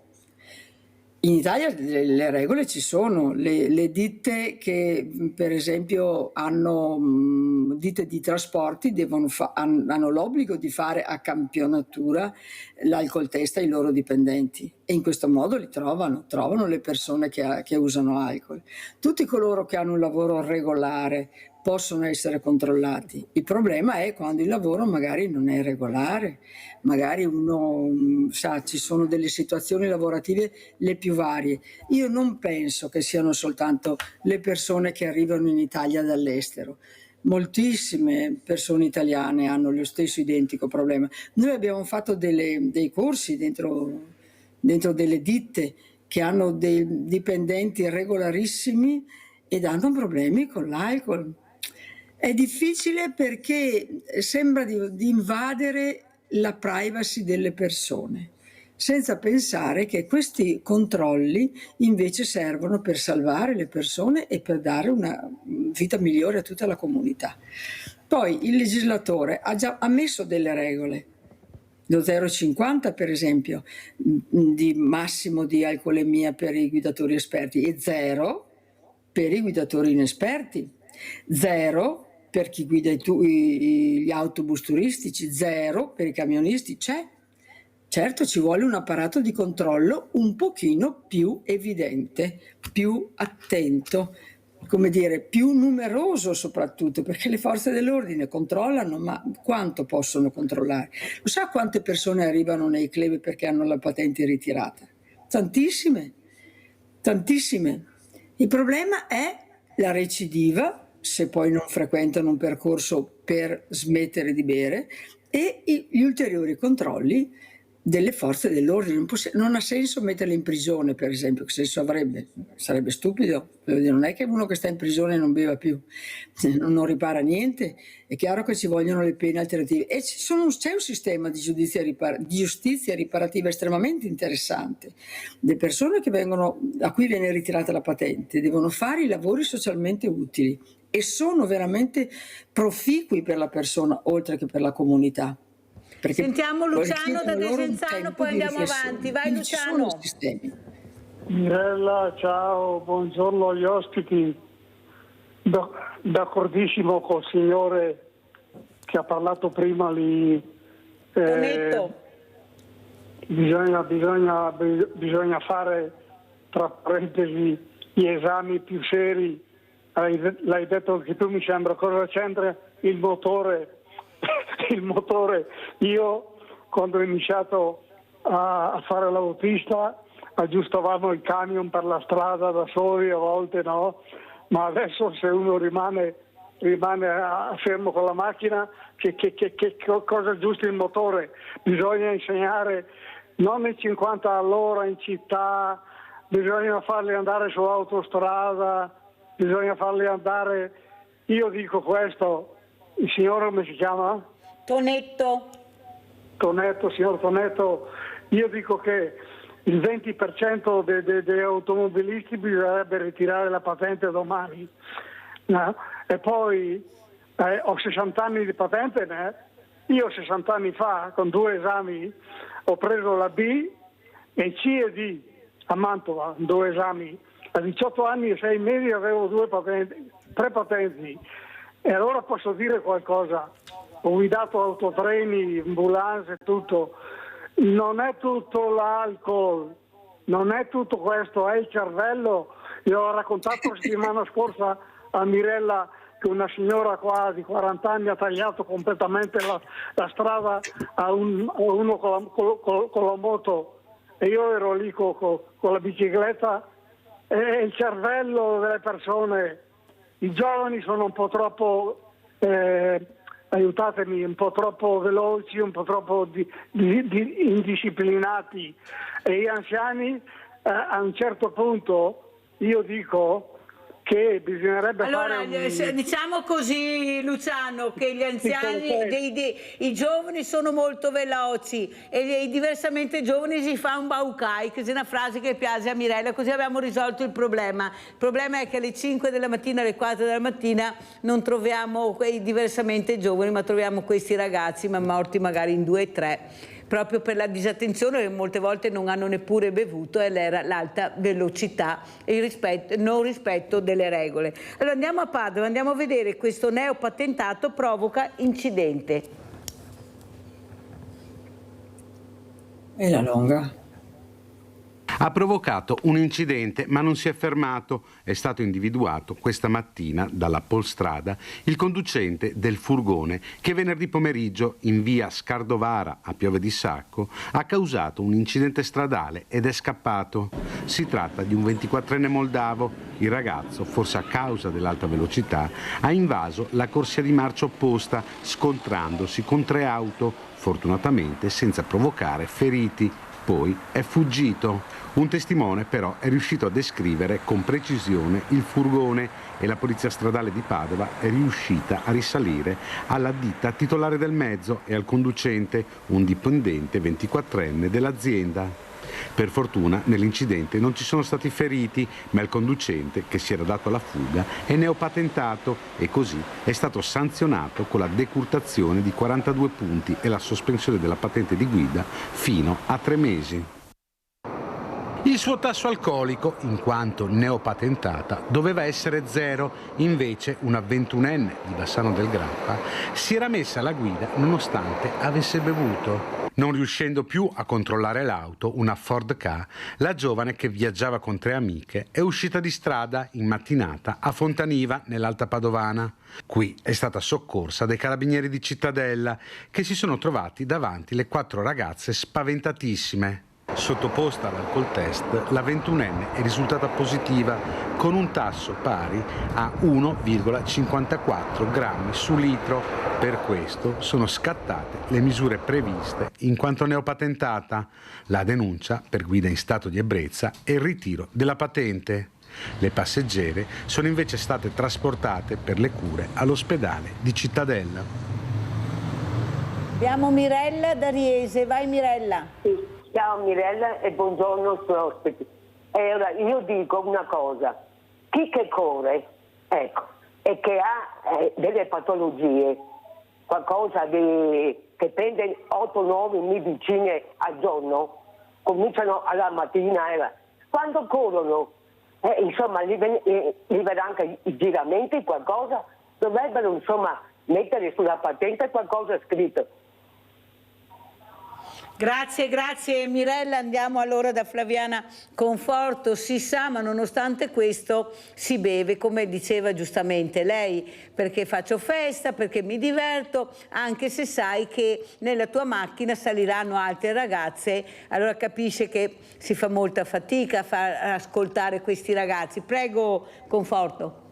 Sì, è estremamente complessa la questione, non c'è una soluzione semplice, nella nostra società non ci sono soluzioni semplici, ci sono soluzioni che richiedono l'intervento di molti fattori, la scuola guida, le associazioni come quella del signor Bonetto che abbiamo visto prima, la responsabilità individuale degli adulti, la politica, certamente le regole ci sono, il problema dei controlli c'è. Tutti gli automobilisti, scusi se mi impapero, non possono essere raggiunti da controlli, questo è pacifico, e soprattutto il fatto che, come dire, è socialmente approvata l'abitudine al bere. Non diremo mai abbastanza quanto questo incida. Le faccio un esempio molto semplice. Quando io ero una ragazza si poteva fumare al cinema, fumare dappertutto, addirittura fumare a scuola, al liceo, pensi un po' che razza di roba stranissima. Poi il fumo è diventato una cosa che socialmente è accettato, chi fuma può fumare, ma non in certi posti e tutti ne siamo responsabili. Non trova nessuno che fuma al cinema. Non è stato necessario mettere in prigione, dare multe, eccetera. C'è scritto se fumi ti do la multa, ma nessuno più fuma in certi luoghi. E addirittura nelle case, se vuoi fumare, vai nel terrazzino. Tanti dicono mi tocca andare al freddo se voglio fumare una sigaretta. Ecco, deve cambiare la percezione di ciò che è bene fare per la comunità e per se stessi. Se questo cambia è probabile che poi cambiano anche i comportamenti, perché ripeto, i limiti ci sono, i ragazzi lo sanno benissimo che cosa fa l'alcol, non sono mica scemi. Io sono molto vecchia ormai, parlo di noi, quindi quando eravamo ragazzi non sapevamo quanto male fa, non sapevamo questa cosa che cambia la percezione, il cervello, eccetera, eccetera. Adesso lo sanno perché vanno dappertutto, vanno in internet, le informazioni ci sono, ma è un rito, è una cosa che va bene per tutti, mi diverto, chi mi dice che non va bene? Tra l'altro, pensi all'assurdo, un cocktail analcolico in un bar costa di più di un bicchiere di vino. E quindi i ragazzi cosa fanno? Cosa fanno? Andiamo a vedere invece cosa fa Alessandro Tonetto, Polizia Locale Monfalcone, questo video esercitazione, poi commentiamo.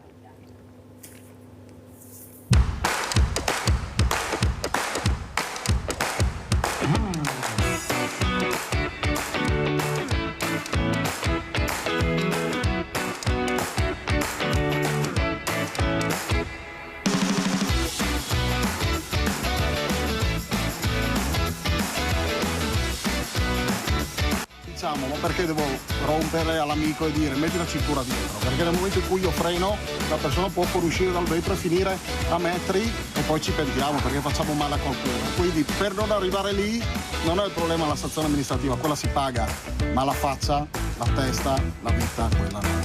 Qua è tutta la attrezzatura che viene utilizzata per i ciclisti del stradale.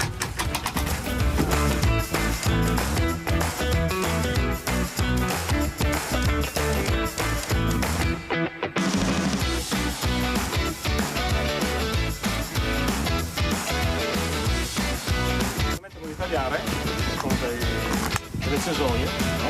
Vengono collegate a una centralina aerodinamica con dei tubi.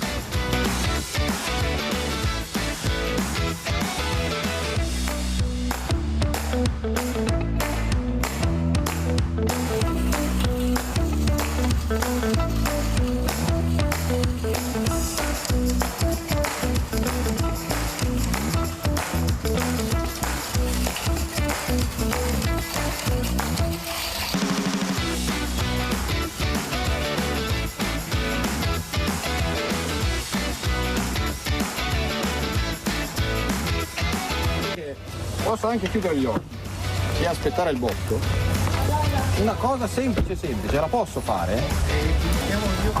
Frenare. Io volavo Perché? il freno. Perché se freno riduco l'impatto. Magari impatto, ma impatto piano. L'importanza di schiacciare la frizione in questi casi qua. Abbiamo capito? C'era l'ultimo, quindi. Ecco, lui ha fatto due freni, non so se l'avete visto, gli ultimi due. Una con la frizione su e una con la frizione su. Si è fermato l'ultima, mezzo metro prima, solamente perché ha schiacciato la frizione.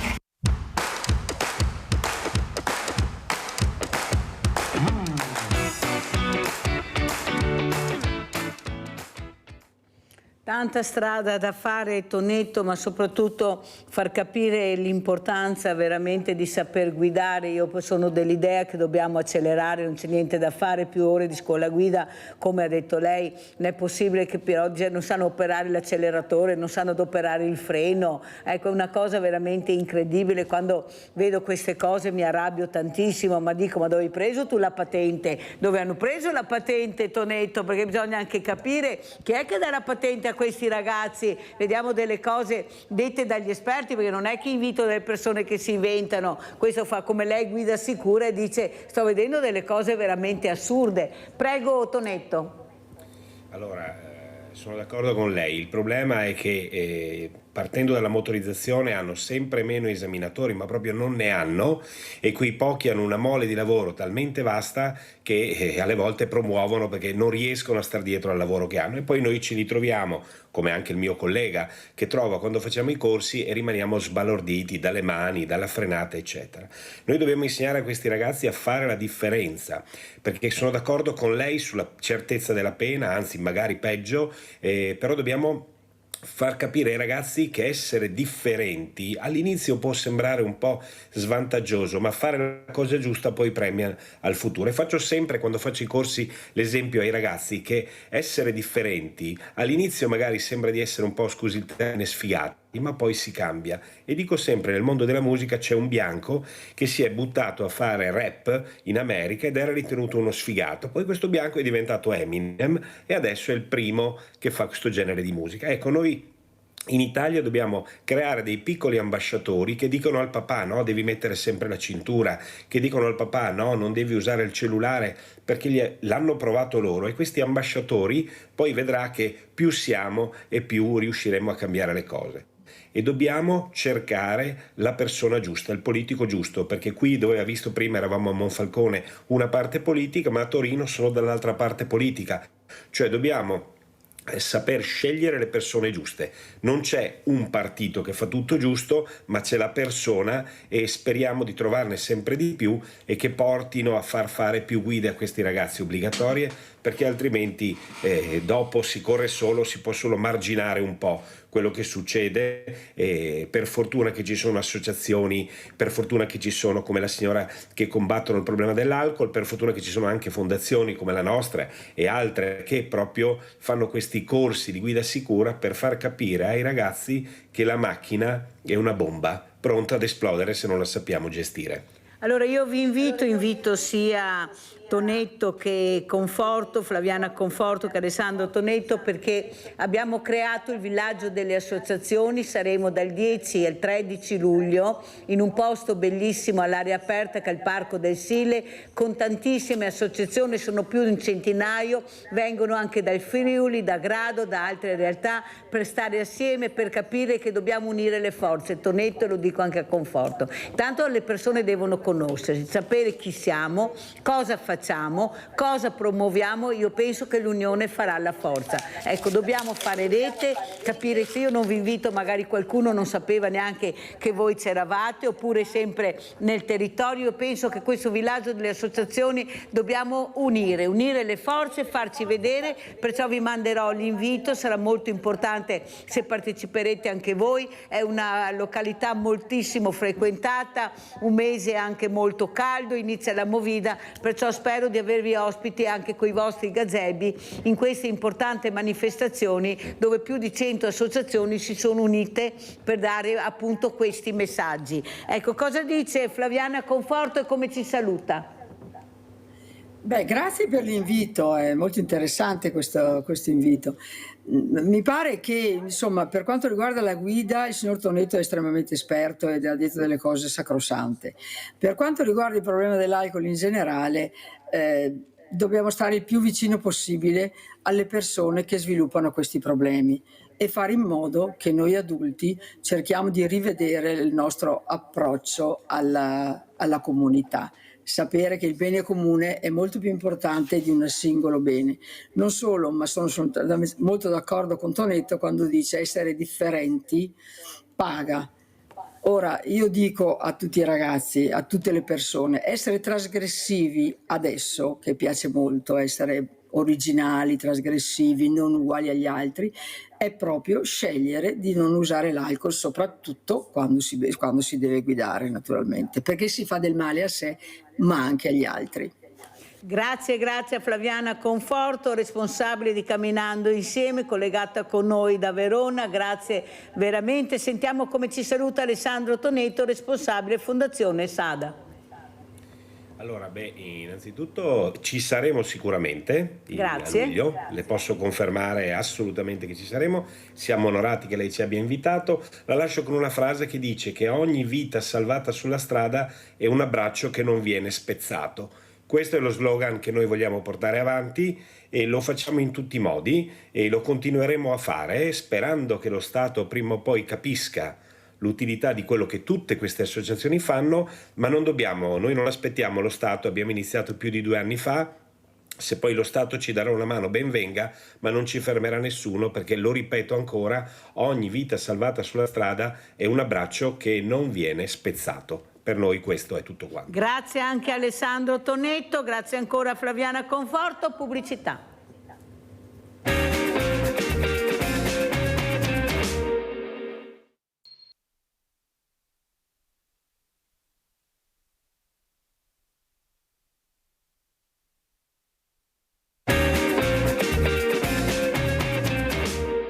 Il calo demografico previsto dalle proiezioni per i prossimi anni prevede che fra 10 anni in FVG quasi 10.000 persone in meno saranno in età lavorativa, quindi il futuro di alcuni settori come il mercato immobiliare, dei trasporti, della moda e del turismo potrebbero andare in crisi. Se alla recessione demografica aggiungiamo l'instabilità geopolitica, i dazi, la transizione energetica e quella digitale, nei prossimi anni anche le imprese del Friuli Venezia Giulia sono destinate a subire dei contraccolpi spaventosi. All'inizio del 2025 questa fascia demografica contava poco meno di 738.000 persone, nel 2035 si prevede che la platea scenderà a quasi 688.000. È evidente che tutto questo avrà delle conseguenze negative anche sulla crescita economica. Ecco perché è necessario che a livello europeo si cominci a discutere di un nuovo piano di aiuti e di ripresa, un nuovo Next Generation, questa volta però dedicato rigorosamente al mondo del lavoro. Con un numero sempre più ridotto di giovani e un consistente gruppo di baby boomer prossimi all'uscita dal mercato del lavoro per raggiunti limiti d'età, il nostro paese rischia lo spopolamento della corte anagrafica potenzialmente occupabile. E ringrazio veramente il professor Giampiero Dalla Zuanna, professore di demografia all'Università di Padova, per farci capire come stanno le cose. Come vedete, come sentite, io cerco di invitare sempre persone competenti che danno dei numeri corretti, perché ormai noi diamo i numeri, perché si sente che tutto va bene, che non c'è problema, ecco, sentiamo tante cose, ma la verità, quella che vediamo, non è esattamente quella che vogliono farci capire. Saluto anche Eliana Riggio, Presidente Istituto Cine Italia, grazie anche Eliana Riggio di essere qui. Allora, professor Dalla Zuanna, cosa ci dice? Ciao Mirella intanto e salve a tutti i telespettatori. Insomma, se mi chiedete numeri ve ne dico solo 2 molto rapidi. Adesso noi abbiamo circa 10 milioni di giovani in Italia fra 0 e 19 anni residenti in Italia, mentre ne abbiamo 17 milioni residenti fra i 50 e i 69 anni. Cosa vuol dire? Che nei prossimi 20 anni questi 10 milioni dovranno sostituire nel mondo del lavoro 17 milioni di persone che andranno in pensione, quello che è stato detto nel servizio precedente, no?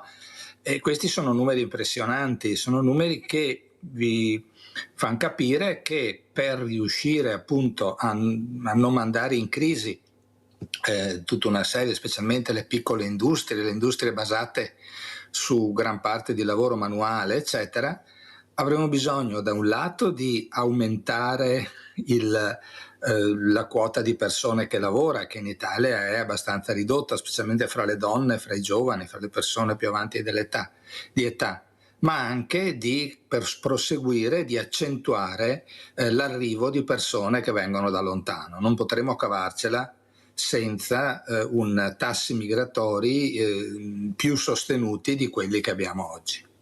Molto chiaro. Allora salutiamo anche Eliana Riggio, lei si occupa invece di un'infanzia disagiata in India, dove i numeri sono altri, non sono i numeri di sicuri nostri. Allora andiamo a vedere questo video istituzionale per capire cosa fa Eliana Riggio e chi è. Andiamo a vedere.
Allora, Presidente Riggio, cosa vuole dire questa mattina?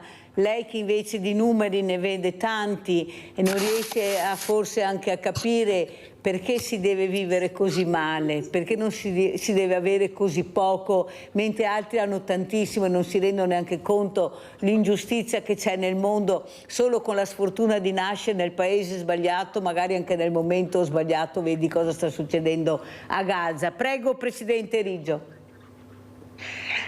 Buongiorno, grazie per lo spazio che ci date. Sì, abbiamo cominciato a guardare con uno sguardo sui numeri dei nostri territori. Io invece parlo di una realtà molto diversa, di esperienza di molti anni nel paese più popoloso al mondo, dopo la Cina.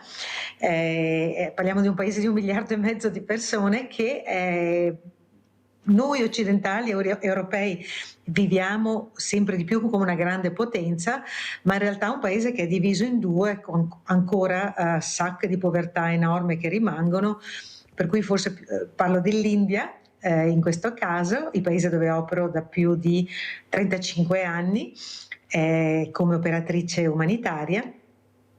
E quindi è un paese che forse non è uno, ma forse sono due, forse non è un'India, ma forse parliamo di due Indie, come si parlava da noi in Italia delle due Italie, al tempo in cui si discuteva molto la questione meridionale del Mezzogiorno. La stessa situazione abbiamo in India, dove c'è una ricchezza crescente in maniera molto vivace anche, però rimane anche una povertà molto, molto ampia, quindi con l'aumento della ricchezza del paese si sta anche aprendo molto, possiamo dire, la forbice dell'inequità, delle disuguaglianze, per cui sì, è proprio quello che diceva lei, ci sono ancora situazioni di grande povertà, ed è qui che subentra il nostro lavoro, il lavoro di Child in Need Institute. L'acronimo è CINI, che da 35 anni, che da 50 anni, da 51 anni, anzi dal 74, opera proprio a favore dell'infanzia, in particolare delle donne, che possiamo definire i più poveri fra i poveri.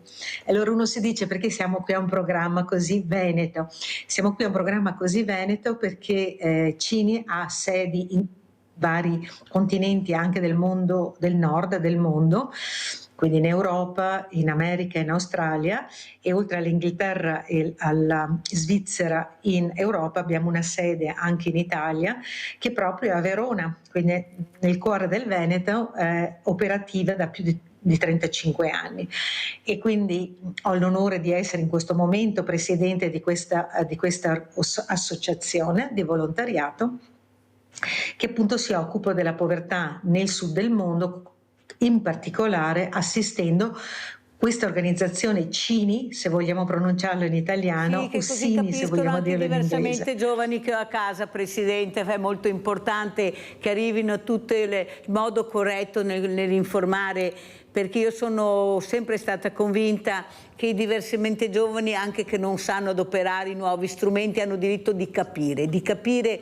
chi siamo, cosa c'è nel territorio e cosa c'è nel mondo. Io li coinvolgo sempre. Io la ringrazio per quello che ha detto, Presidente, ma vorrei chiedere al professor Dalla Zuanna, allora come mai non riusciamo a capire, nonostante questi numeri, tantissimo da una parte come numeri di persone, pochissimo dall'altra parte, però una parte di questo pochissimo rifiuta il diverso, quello che viene da un'altra parte del mondo. Messaggi arrivati sono deleteri, io cerco di combattere questo anche perché ho un banco alimentare da tanti anni, so quello che dico, so quello che vedo e non so se qualcuno continua ad andare a parare mettendo odio e rabbia e seminare queste ingiustizie, se riusciremo a capire invece che sono delle brave persone che hanno solo voglia di lavorare e di integrarsi. Prego, professor Dalla Zuanna.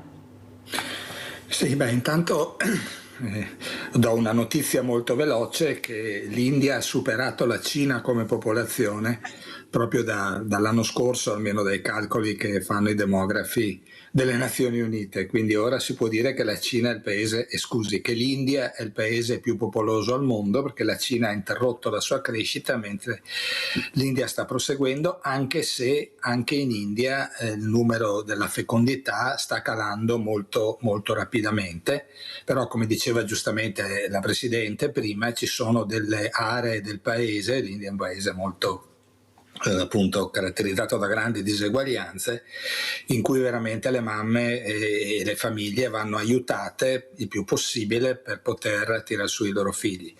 Quanto alla domanda che lei mi ha fatto prima, senza dubbio le persone che continuano a come si dice, manifestare grande perplessità, se non addirittura odio, come dice lei, rispetto alle persone che vengono da lontano, dovrebbero forse riflettere su chi ora sta per esempio accudendo la loro mamma che ha bisogno di una persona che dorma con lei di notte, oppure su chi fa le pulizie negli ospedali, praticamente tutte persone che vengono da lontano. Chi lavora sull'edilizia, più o meno metà delle persone che lavorano sull'edilizia sono stranieri, e ripeto, questi numeri destinati ad aumentare ancora nel futuro, vista la situazione della demografia che vi ho raccontato prima, anche perché le persone che vanno in pensione, una buona parte, sono ancora nei prossimi anni saranno ancora persone con basso titolo di studio che fanno lavori manuali, mentre i giovani che si affacciano al mercato del lavoro sono quasi tutti diplomati. Ma una società come la nostra ha bisogno invece continuamente di avere anche lavoratori manuali che fanno lavori che non sono sostituibili, perché se possiamo avere l'intelligenza artificiale non avremo le braccia artificiali, quelle serviranno ancora per poter mandare avanti una società che in buona parte è basata ancora, gli studiosi calcolano circa il 20%, cioè 1 su 5, è basata su lavori di tipo manuali che non richiedono una grande specializzazione. Quindi capite, bisogna appunto riuscire, naturalmente senza senza, come si può dire, sottovalutare i problemi dell'incontro fra persone che vengono da posti lontani, con culture diverse, eccetera, però bisogna appunto premere l'acceleratore sull'integrazione. Un'occasione l'avremo, per chi vuole, insomma, con il referendum dell'8 e del 9 di giugno, in cui possiamo andare a votare a favore di una più rapida integrazione per l'acquisizione della cittadinanza, in cui si possono portare i tempi della cittadinanza da 10 a 5 anni di residenza, senza togliere tutte le altre caratteristiche, ossia lo straniero dovrà dimostrare di avere un lavoro, di avere una casa e non dovrà aver commesso reati. Ecco, quindi io è una cosa che esorto tutti a riflettere su questa opportunità di democrazia che abbiamo adesso. Allora, Presidente Riggio, ha sentito anche i numeri che ha dato il professor Dalla Zuanna.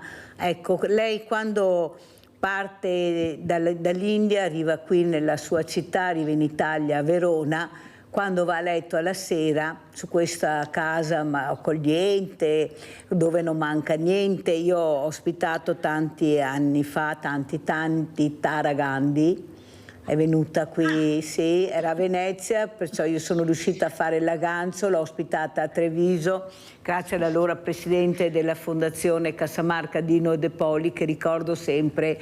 Ecco, quello che è riuscito a seminare questo presidente, è rimasta qui con me 4 giorni, e lei, mi ricordo, su questo appartamento che lui aveva messo a disposizione, ha detto: ma vi rendete conto che voi schiacciate un bottone, avete la luce, aprite un rubinetto, avete l'acqua, ho visto frutta dappertutto, ecco, vi rendete conto di quello che avete? Ecco, lei quando va a casa la sera al ritorno, pensa a queste mamme che lei sta cercando di aiutare, che dire niente ancora poco rispetto al niente che hanno. Prego, Presidente. Il contrasto, ha ragione, assolutamente, il contrasto che ancora purtroppo abbiamo nel 2025, nel terzo millennio, tra il nord e il sud, è davvero spaventoso. Il contrasto è enorme, e quando vado a letto la sera, quando cammino di giorno, quando siamo presenti a noi stessi nel nostro lavoro e nel fare quotidiano, abbiamo quello che proprio ci guida, è questo grandissimo contrasto. E sono anche i grandi numeri, come il professore prima ci ricordava, e lo ringrazio. Lei, professore, sa benissimo che l'ultimo censimento è del 2011 in India, quindi non abbiamo numeri da censimento, ma le proiezioni ci continuano a dare un testa a testa fra questi due grandissimi continenti. La Cina che ormai conduce il mondo, l'India che arranca e si sta cercando di posizionare come grande potenza, e al contempo avendo appunto questa grandissima povertà. E quindi per noi il lavoro è proprio questo, è un lavoro all'interno della povertà, che tante volte viene capita solo come povertà economica. È il modo più veloce, più sintetico di capire la povertà, corretto ovviamente, però la povertà è stata definita negli ultimi anni anche in maniera più sofisticata, anche, come dice giustamente lei, anche la mancanza basica o la mancanza fondamentale di servizi di base, per esempio, la mancanza di una casa, la mancanza di sanità, la mancanza di scolarizzazione, lo stato delle donne molto basso, la violenza domestica. Questi sono tutti indici di una povertà, senza parlare poi del non avere una voce, di non avere un accesso decisionale. E quindi il lavoro che facciamo noi a Sini, siamo basati a Calcutta, lavoriamo su circa 7 stati indiani, copriamo un bacino enorme, perché in India sono i grandi numeri. Il nostro bacino sono 10 milioni di persone, una buona fetta di quella che sarebbe l'Italia, possiamo dire, con 1500 operatori indiani, professionisti indiani, molto bravi, tutti formatissimi.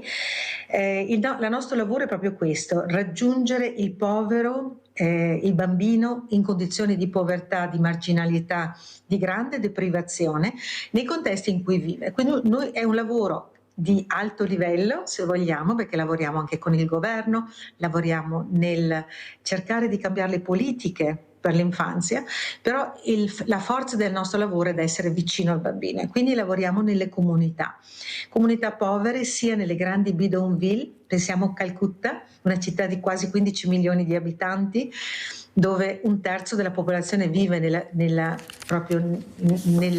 povertà, nelle zone più povere abbandonate della città, ma la povertà dei villaggi, la povertà ai pendici dell'Himalaya, per esempio in zone montane. In questi piccoli villaggi, in questi contesti marginalizzati anche da un punto di vista geografico, è dove operano le nostre squadre di operatori per raggiungere nelle case quelle famiglie che a volte non hanno veramente speranza e non sanno neppure dove rivolgersi.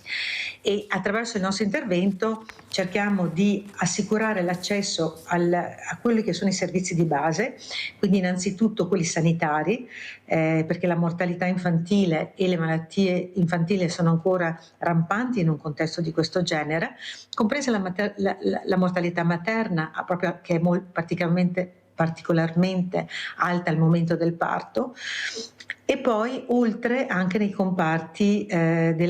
comparto della malnutrizione. Consideriamo che il più grande bacino di bambini malnutriti non è come si pensa spesso in Africa, ma è proprio in India o nella parte subsahariana dell'Africa, ma è veramente l'India. E poi tutto quello che è scolarizzazione. La scolarizzazione è ancora una grossissima sfida per il paese, soprattutto per le bambine femmine.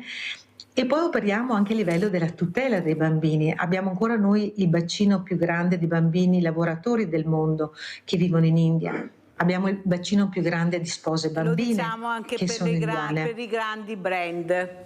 Per i grandi brand, ecco, questo è meglio che ce lo ricordiamo, che quando prendete qualcosa di questi grandi brand sappiate che dietro c'è un bambino sfruttato quasi sempre che lavora. Professore, ma cos'è l'accoglienza nel 2025?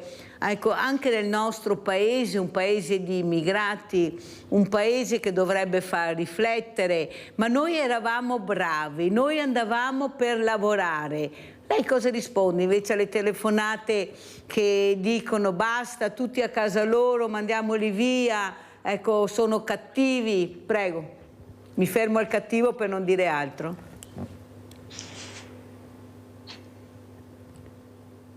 Voce, professore, microfono.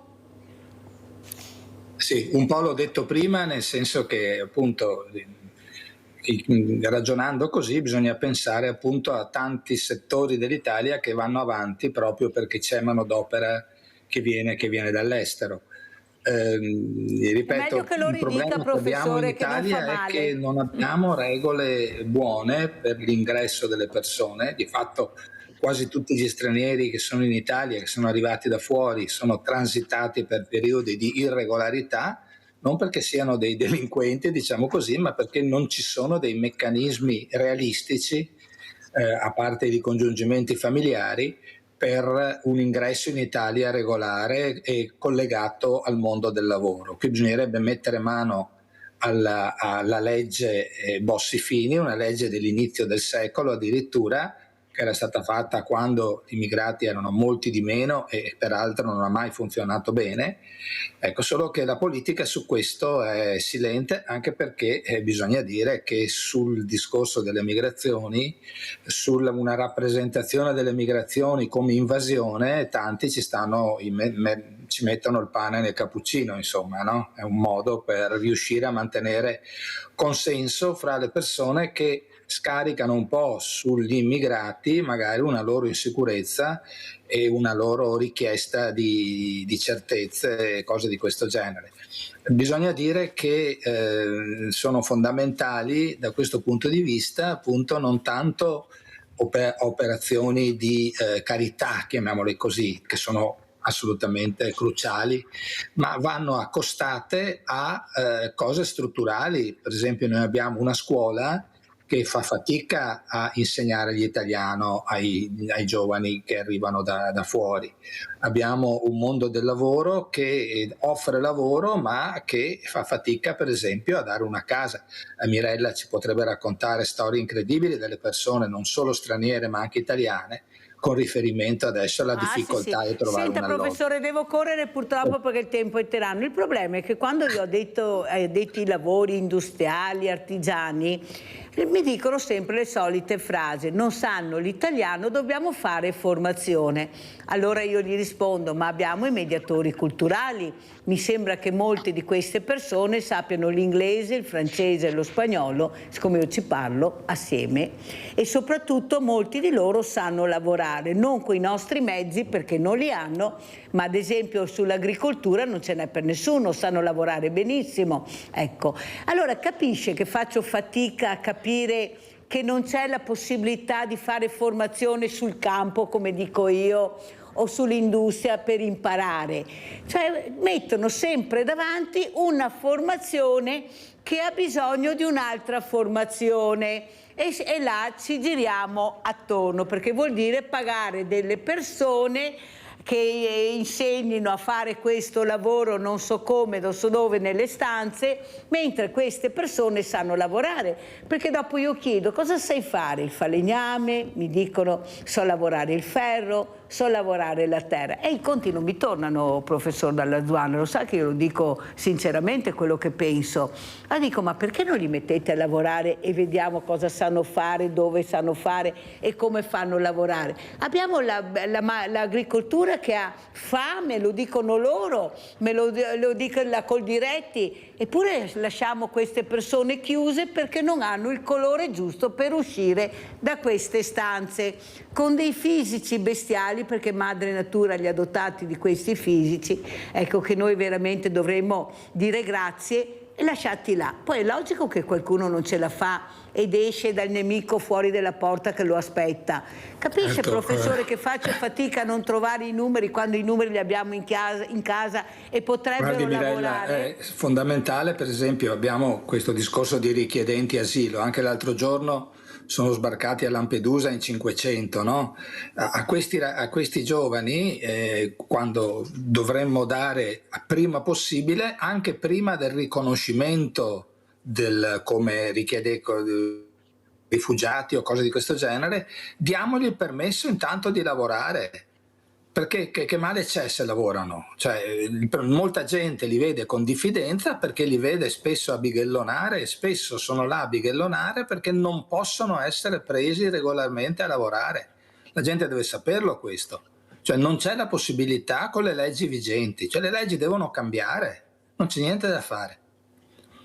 Sentiamo cosa ne dice la Presidente. Ecco, questo lavoro, lei viene da un paese dove c'è un punto di domanda sulla sicurezza sul lavoro, se veramente esiste o non esiste, e soprattutto questa percezione che abbiamo di questa paura del diverso, e soprattutto nelle fasce anche diversamente giovani, meno nei giovani, devo dire la verità, io sono fiduciosa nei giovani, però in queste fasce che stanno crescendo c'è diffidenza, però quando stanno male arriva questa persona che non è di sicuro italiana ad accudirli. Prego, Presidente, che messaggio vuole lasciare, perché ormai siamo quasi in chiusura. Lei che sa cosa vuol dire diverso, aver fame, sete, non aver casa, non aver vestiti, non aver niente, perché dico sempre che qui abbiamo i banchi alimentari che sono una risorsa enorme, in altre parti non ci sono neppure questo, non c'è niente. Prego.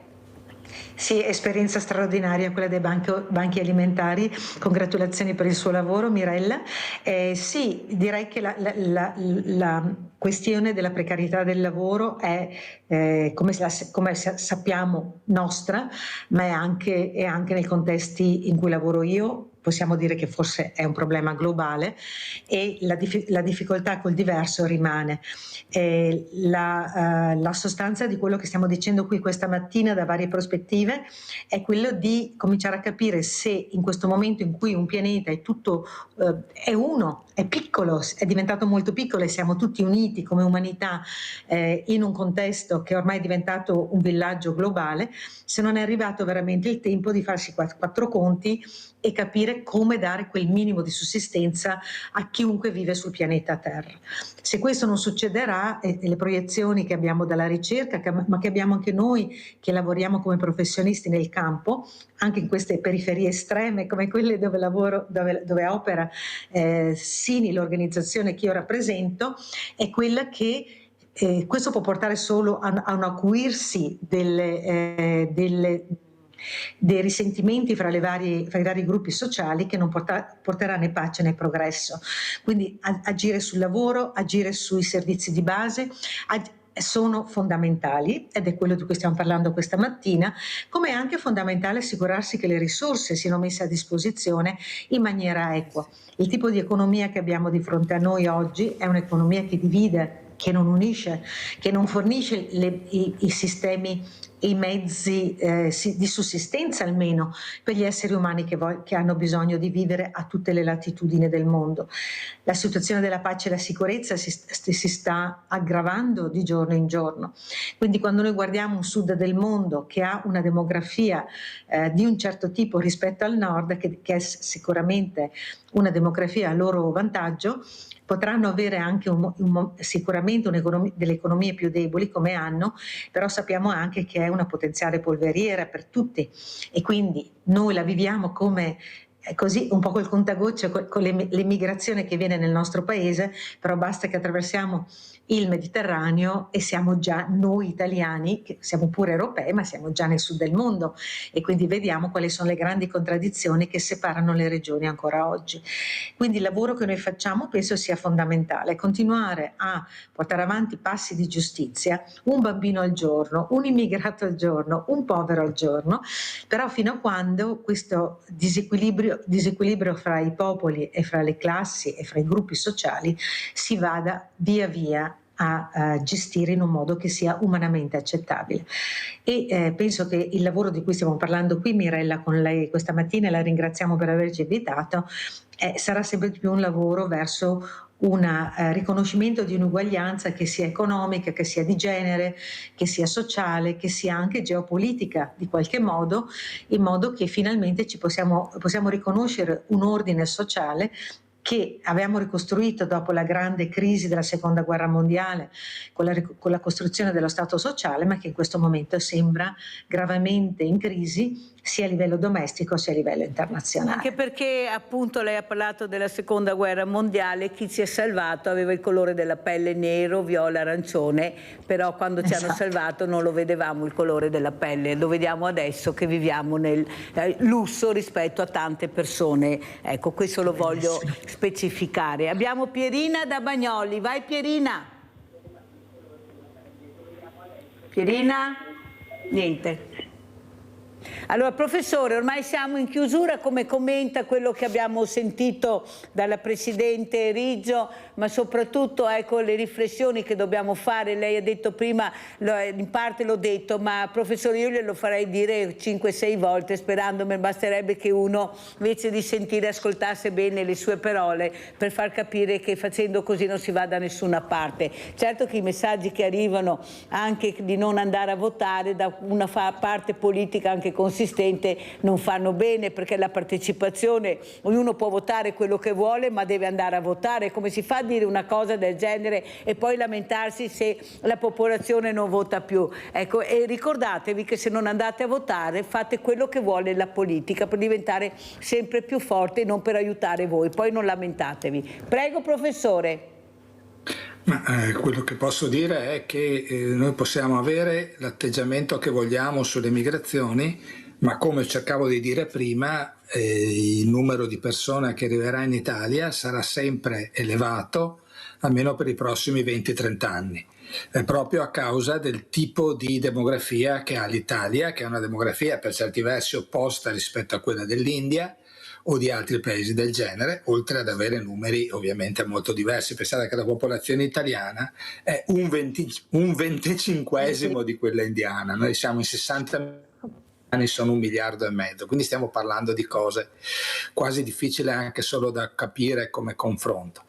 Detto questo, insomma, ripeto, conviene prima di tutto a noi avere un'immigrazione robusta e ben regolata, altrimenti, come è stato detto proprio all'inizio in quel bel servizio che avete mostrato riferito al Friuli, ma il Veneto è la stessa cosa, come la stessa cosa la Lombardia, il Piemonte, l'Emilia Romagna, cioè hanno proprio bisogno di avere una bella immigrazione regolata e regolare che permetta appunto al nostro sistema industriale, quindi al nostro benessere, di stare in piedi. Naturalmente non vanno trascurati tutti gli aspetti legati alla sicurezza. Prima la Presidente parlava del problema anche del ruolo delle donne, eccetera, così sono spesso gente che viene da quei paesi là, ha un'idea della donna che è diversa dalla nostra e va appunto, come si dice, un po' alla volta, va modificata, a parte che anche da noi si assistono a cose terribili, insomma, da questo punto di vista. Ecco, però voglio dire, problemi ci saranno, e ci sono e ci saranno, ma ripeto, l'immigrazione può essere una risorsa straordinaria che permette alla nostra società di poter continuare a prosperare in modo positivo. Le paure sono giustificate, ma io credo che vanno considerate in modo molto forte anche le opportunità che sono dietro a questo.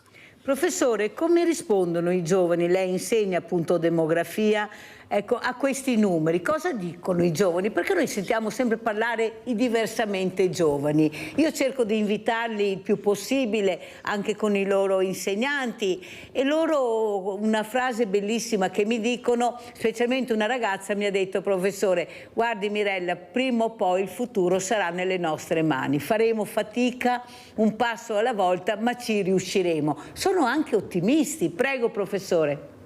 Ma i giovani, rispetto a quando eravamo giovani io e lei Mirella, si trovano in una situazione del mondo del lavoro più favorevole, senza dubbio, nel senso che, anche se l'apparenza potrebbe non mostrarlo, mi raccontava un industriale bresciano che alla fine dei colloqui di lavoro una volta erano gli industriali che dicevano agli aspiranti operai: le faremo sapere. Adesso invece sono i ragazzi che dicono al possibile datore di lavoro: le farò sapere se accetto la sua offerta, perché i giovani sono pochi e possono spesso permettersi di scegliere. La cosa un po' triste è che molti di questi giovani scelgono di andare all'estero, e anche qua quello che si deve fare è cambiare tante cose nella nostra società per rendere la società italiana più appetibile per i giovani, che spesso hanno lunghi periodi di precariato, ma oltre al precariato, che in realtà è diminuito negli ultimi anni, quello che continuano ad avere sono stipendi molto più bassi rispetto a quelli che servono per avere una casa, mettere su famiglia e cose di questo genere. Per cui questo ci dovrebbe portare a modifiche importanti sul sistema fiscale, modifiche importanti che purtroppo la politica fa molta fatica a mettere in gioco. Quindi io quello che spesso esorto anche gli organismi di volontariato, come quello bellissimo che abbiamo visto prima, no? Di fare certo questa attività di carità, questa attività di aiuto, questa attività di coinvolgimento anche nei paesi poveri, ma anche di fare pressioni sul mondo della politica. Cioè, io sono stato in Parlamento e vi posso assicurare che le pressioni che arrivano dalla società civile sono molto più importanti per portare a un cambiamento rispetto alla protesta generica. Quindi grazie. Siate presenti il più possibile. Grazie professore. Allora andiamo a vedere invece la locandina della passeggiata che ci sarà domani 1 giugno nel posto Villa Margherita, gli alberi parlanti, per aiutare i veneti schiacciati dalla crisi. Ringrazio veramente Roberto Bruniera, bellissimo, un'associazione che aiuta un'altra associazione. Vede professore che stiamo facendo dei passi avanti per cercare di far capire che uniti si avrà la forza di combattere e magari di vincere anche qualche battaglia in più. È bellissimo siete bravissimi.